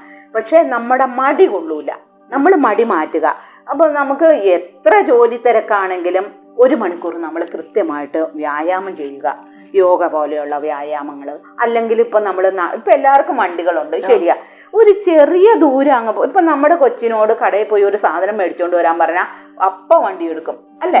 നമ്മളൊക്കെ എങ്ങനെയായിരുന്നു ചെറുപ്പത്തിൽ അങ്ങ് ഓടി പോവായിരുന്നേ. ഇപ്പൊ ആ ഒരു ശീലം കുട്ടികളെ പഠിപ്പിക്കാൻ സ്കൂളുകളിലെല്ലാം പഠിപ്പിക്കുന്നുണ്ട്. ഒത്തിരി വ്യത്യാസമുണ്ട്. കായിക ആരോഗ്യം അത് തന്നെ വർദ്ധിപ്പിക്കാനുള്ള പ്രവർത്തനങ്ങളൊക്കെ സ്കൂളിൽ ചെയ്യുന്നുണ്ടല്ലോ ഇപ്പൊ. ഒന്നാമത്തെ എക്സസൈസ്, രണ്ടാമത്തെ ഫുഡ് ഹാബിറ്റ്സ്. പിള്ളേര് പ്രത്യേകിച്ച് കുട്ടികൾക്ക് ഭയങ്കരമായിട്ട് ആരോഗ്യ പ്രശ്നങ്ങളുണ്ടെന്നാണ് പറയുന്നത്. അമിതവണ്ണവും അങ്ങനെയുള്ള ഒരുപാട് പ്രശ്നങ്ങളുണ്ട്. ആരോഗ്യശീലങ്ങൾ ശരിയല്ലാത്തത് അതുകൊണ്ടാണല്ലോ കായിക അധ്യാപനം തന്നെ ഇപ്പം തീർച്ചയായിട്ടും അത് വേണം എന്നുള്ളൊരു കാഴ്ചപ്പാടിലേക്ക് സർക്കാർ എത്തിയത്. വ്യായാമം ചെയ്യുക, നമ്മുടെ ഫുഡ് ഹാബിറ്റ്സ് തന്നെ മാറ്റുക. അതായത് പച്ചക്കറികൾ, ഇലക്കറികൾ, അതിനകത്തൊക്കെ ധാരാളം ഫൈബേഴ്സ് ഉണ്ട്. ആ ഫൈബേഴ്സ് ആണ് നമ്മുടെ ഉള്ളിൽ ചെല്ലുമ്പോൾ അവിടെയുള്ള ബാക്ടീരിയകൾക്ക് പ്രവർത്തിക്കാൻ ഒരു ഉത്തേജനം തരുന്നത് അല്ലേ. ആ ഉത്തേജനം കൊണ്ട് നമ്മുടെ സർക്കുലേഷൻ നന്നാകുന്നു, നമ്മുടെ ബ്രെയിനിന്റെ ഫങ്ഷൻ ശരിയാകുന്നു, സ്ട്രെസ് കുറയുന്നു. ഇതെല്ലാം നമ്മുടെ വ്യായാമത്തിലും ആരോഗ്യത്തിലും വളരെ പ്രധാനമാണ്. ഈ ഫാസ്റ്റ് ഫുഡും ജങ്ക് ഫുഡ്സും ഇപ്പം എന്നാ വെച്ചാൽ ഏത് ഫുഡ് ഓർഡർ ചെയ്താൽ നമുക്ക് ഒരു 10-15 മിനിറ്റ് കൊണ്ട് നമ്മുടെ വീട്ടിൽ വരും അല്ലേ. അതൊന്നും കഴിക്കണ്ടെന്ന് നമ്മൾ പറയണ്ട. ഒക്കേഷനിൽ എല്ലാ ദിവസവും കുട്ടി സ്കൂൾ വിട്ട് വരുമ്പോൾ നൂഡിൽസേ കഴിക്കുകയുള്ളൂ. അങ്ങനെയൊന്നും ഒരു ശീലം നമ്മൾ ഉണ്ടാക്കരുത്. അതുകൊണ്ടാണ് ഈ കുട്ടികൾക്ക് ജൂനൈൽ ഡയബറ്റീസ്, ഒബിസിറ്റി ഇതൊക്കെ കുട്ടികൾക്ക് വരുന്നത്. സ്കൂളുകളിൽ സിസ്റ്ററെ എന്തെങ്കിലും പ്രോഗ്രാമുകൾക്ക് പോകാറുണ്ടോ? സ്കൂളിൽ നേരത്തെ പോകുമായിരുന്നു ഞാൻ, ഇപ്പൊ അങ്ങനെ പോകുന്നില്ല. ഇപ്പൊ എല്ലാ സ്കൂളിലും സ്കൂൾ ഹെൽത്ത് നേഴ്സ് ഉണ്ട്, കൗൺസിലർ ഉണ്ട്. അത് ഇല്ലാതിരുന്ന സമയത്ത് നമുക്ക് പോകുമായിരുന്നു. ഇപ്പൊ അതാത് സ്കൂളാണോ ഈ 2 പോസ്റ്റും അധ്യാപക അനധ്യാപക ഗ്രൂപ്പിന്റെ കൂടെ ഇതുണ്ടായിരിക്കണം. അപ്പൊ അതാത് സ്കൂളില് ആ സ്കൂൾ ഹെൽത്ത് നേഴ്സിന്റെയും കൗൺസിലറുടെ ഉത്തരവാദിത്വമാണ് കുട്ടികൾക്ക് എന്തെങ്കിലും ഡിഫക്റ്റ് ഉണ്ടെങ്കിൽ അധ്യാപകർ പറയുന്നവരെ നോക്കി ഹയർ സെന്റേഴ്സിലേക്ക് റെഫർ ചെയ്യണമെങ്കിൽ റെഫർ ചെയ്ത് ചെയ്യണത്. നമുക്ക് ഇപ്പോഴും ഞാൻ ഫോക്കസ് ചെയ്യണ പാലിയേറ്റീവ് മേഖലയിലാണ്. കാരണം ഞാൻ റിട്ടയർ ചെയ്തിട്ടും ദീനദയ സേവാ ട്രസ്റ്റ് എന്ന് പറയുന്ന ഒരു പ്രസ്ഥാനമുണ്ട്. അവിടെ പാലിയേറ്റീവ് നേഴ്സായിട്ട് പോയിക്കൊണ്ടിരിക്കുമായിരുന്നു. പിന്നെ എനിക്ക് ഒരു 2 കൊല്ലമായിട്ട് കുറച്ച് ആരോഗ്യ പ്രശ്നങ്ങളുണ്ട്. പുറത്തൊന്നും അധികം ഇറങ്ങാൻ മേലാതെ വന്നപ്പോൾ അത് നിർത്തി. കഴിഞ്ഞ വർഷം എങ്ങും പോയില്ല. ഇക്കൊല്ലം വീണ്ടും കായകൽപ്പത്തിനൊക്കെ ഇൻസ്പെക്ഷൻ പോകണമെന്ന് വിചാരിച്ചാണ് ഇരിക്കുന്നത്. പാലിയേറ്റീവ് ഇപ്പോഴും നമുക്ക് പരിചയമുള്ളവർ വിളിക്കുമ്പോൾ എത്ര സമയമില്ലെങ്കിലും ഡ്രസ്സിങ് ആയാലും ഞാൻ ചെയ്തു കൊടുക്കും. ഒരാൾ മരിക്കുവാന്ന് വെച്ചാൽ അപ്പം ഉടനെ ആശുപത്രിയിൽ നിന്ന് ഒരു ഡോക്ടറെ വിളിച്ചുകൊണ്ട് വന്നു അതൊക്കെ നോക്കും. അതേസമയത്ത് നമ്മളൊന്ന് ചെല്ലുവാണെങ്കിൽ നമുക്ക് അറിയാമല്ലോ ഡെത്ത് എന്താണെന്ന്, നമുക്ക് ഈ ആൾ മരിച്ചതാണോ ഇല്ലയോ എന്നൊക്കെ നമുക്കറിയാം. നമ്മുടെ കയ്യിൽ BPF ഉണ്ട്, സ്റ്റെതസ്കോപ്പ് ഉണ്ട്. നമുക്കൊന്ന് വെച്ച് നോക്കി മരിച്ചതാട്ടോ എന്നൊന്ന് പറഞ്ഞു അല്ലേ. അപ്പൊ നമ്മൾ ചുമ്മാ പറഞ്ഞിട്ട് പോരുമല്ലോ. ആ വീട്ടുകാരുടെ കൂടെ ആ ഡെഡ് ബോഡി ഒന്ന് മര്യാദയ്ക്കൊന്ന് കിടത്താനും ഒന്ന് കണ്ണൊക്കെ ഒന്ന് അടച്ചു കൊടുത്തു, കാലൊക്കെ ഒന്ന് കെട്ടിക്കൊടുത്തു. ഒരു ബെഡ്ഷീറ്റൊക്കെ ഉള്ളതാണെങ്കിൽ അതൊക്കെ ഒന്ന് മാറ്റിയിട്ട്, കാരണം ജീവിച്ചിരിക്കുന്നതിനേക്കാളും നമ്മൾ ആദരവ് കാണിക്കണം മരിച്ച ബോഡിയോടാ. അവരൊക്കെ ഒന്ന് വൃത്തിയായിട്ട് കിടത്തി കൊടുത്തു. ഇതൊക്കെ നമ്മൾ ഇപ്പോഴും ചെയ്യും. ഇതൊക്കെ നമ്മുടെ ബ്ലഡിൽ അലിഞ്ഞ കാര്യങ്ങളാണ്. നമുക്ക് വരില്ല എന്ന് പറയാൻ നമുക്ക് പറ്റില്ല. പാലിയേറ്റീവ് കെയറുമായിട്ട് ബന്ധപ്പെട്ട് പല വീടുകളിലും പോകാറുണ്ടല്ലോ. അപ്പോൾ ഈ പാലിയേറ്റീവ് രോഗികൾക്ക് കൊടുക്കേണ്ട ഒരു മാനസിക സപ്പോർട്ട് ഉണ്ടല്ലോ. അപ്പോൾ അതെങ്ങനെയാണ് നമ്മൾ ചെയ്യുന്നത്? മാനസിക സപ്പോർട്ട് എന്ന് പറഞ്ഞാൽ നമ്മൾ അവരുടെ കൂടെ തന്നെ നമ്മളുണ്ട് അല്ലേ. നമ്മുടെ പാലിയേറ്റീവിന്റെ ആപ്തവാക്യം തന്നെ ഞങ്ങളുണ്ട് കൂടെ.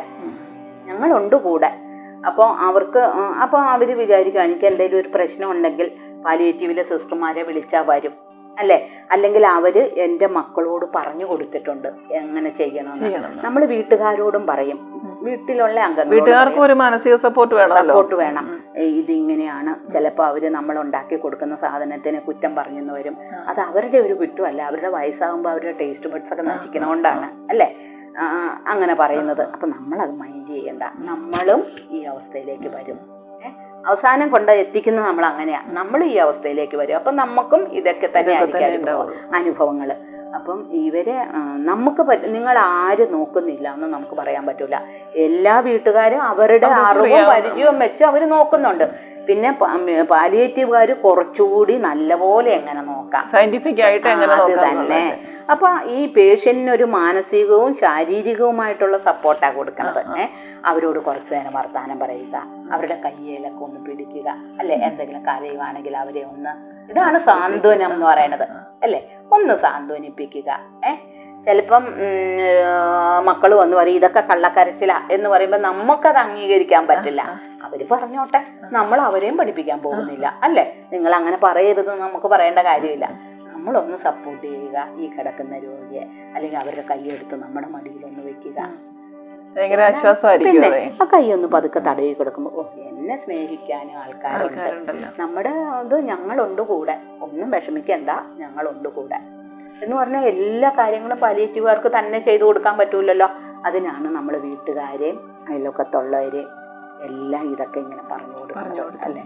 അയൽപക്ക ബന്ധം ഇപ്പം അല്ലാന്ന് നമുക്ക് പറയാം, എന്നാലും ഒന്ന് ചെന്ന് നോക്കണം കേട്ടോ ചേച്ചീനെ. അല്ലെങ്കിൽ അവരങ്ങനെ കിടക്കുക, കാണാൻ വരുമ്പോ അവർക്ക് സന്തോഷമാകും.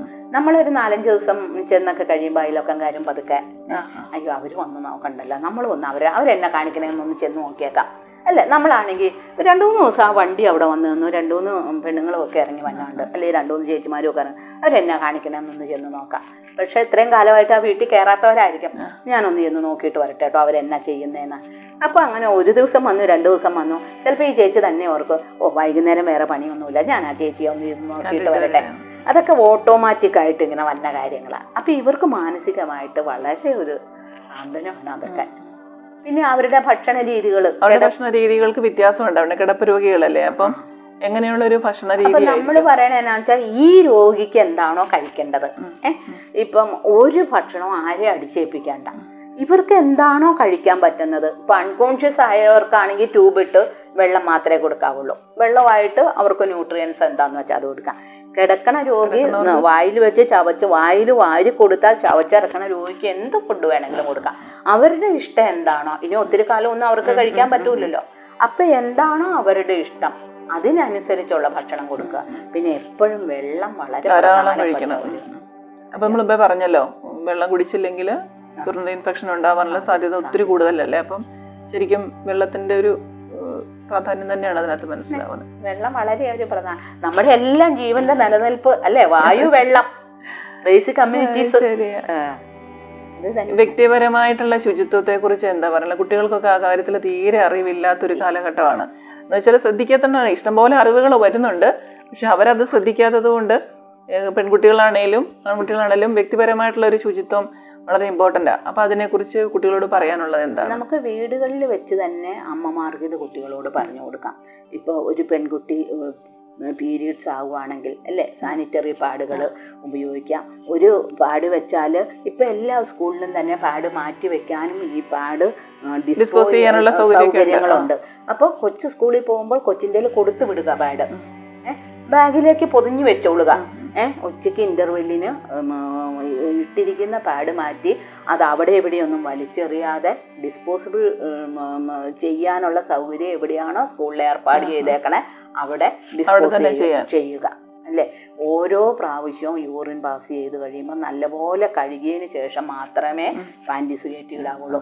അല്ലെങ്കിൽ ആ യൂറിൻ ആ വജൈനയുടെ അവിടെയൊക്കെ പറ്റിപ്പിടിച്ച് അതും ഇൻഫെക്ഷൻ ആകും അല്ലേ.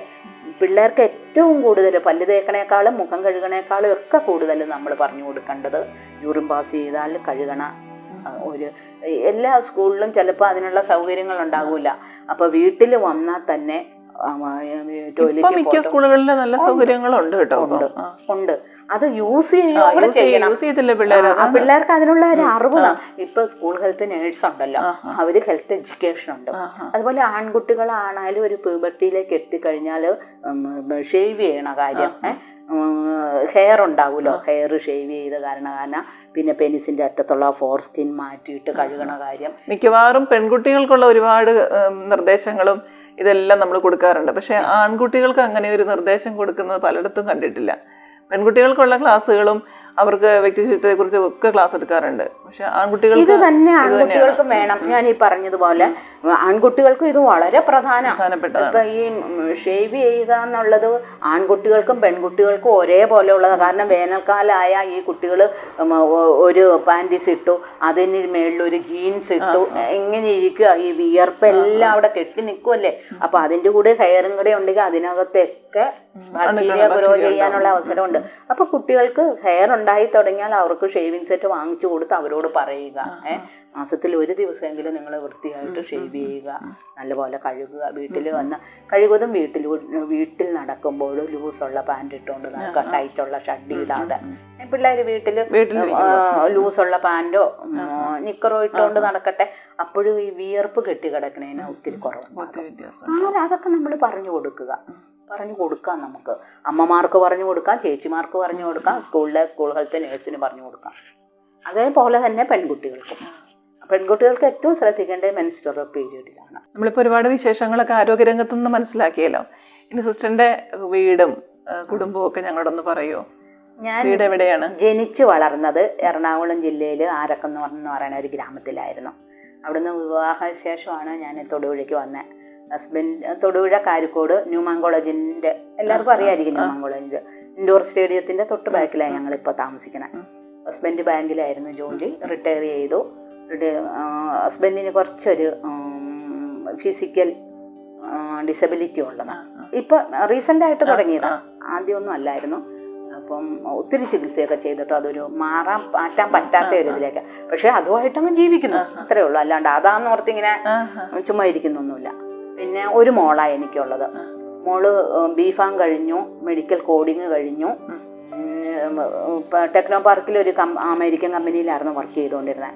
അവിടെ നിന്ന് ഷാർജയ്ക്ക് പോയി 2 കൊല്ലം ഷാർജയിൽ വർക്ക് ചെയ്തു, മെഡിക്കൽ കോഡിങ് തന്നെയായിരുന്നു. അവിടെ നിന്ന് തിരിച്ച് വന്ന് ഇപ്പം EXL എന്ന് പറയുന്ന കമ്പനിയിൽ വീണ്ടും ജോലി ചെയ്തുകൊണ്ടിരിക്കുക. ഇപ്പം വർക്ക് അറ്റ് ഹോമ അങ്ങനെ. പിന്നെ മോൾക്ക് ഒരു മോനാണ്, വിമല പബ്ലിക് സ്കൂളിൽ 9th സ്റ്റാൻഡേർഡിൽ പഠിക്കുന്നു. മോളുടെ ഹസ്ബൻഡും പിന്നെ ഇത് IT-യിലായിരുന്നു. ടെക്നോ പാർക്കിൽ തന്നെ ഒരു കമ്പനിയിലാണ് വർക്ക് ചെയ്തുകൊണ്ടിരുന്നത്.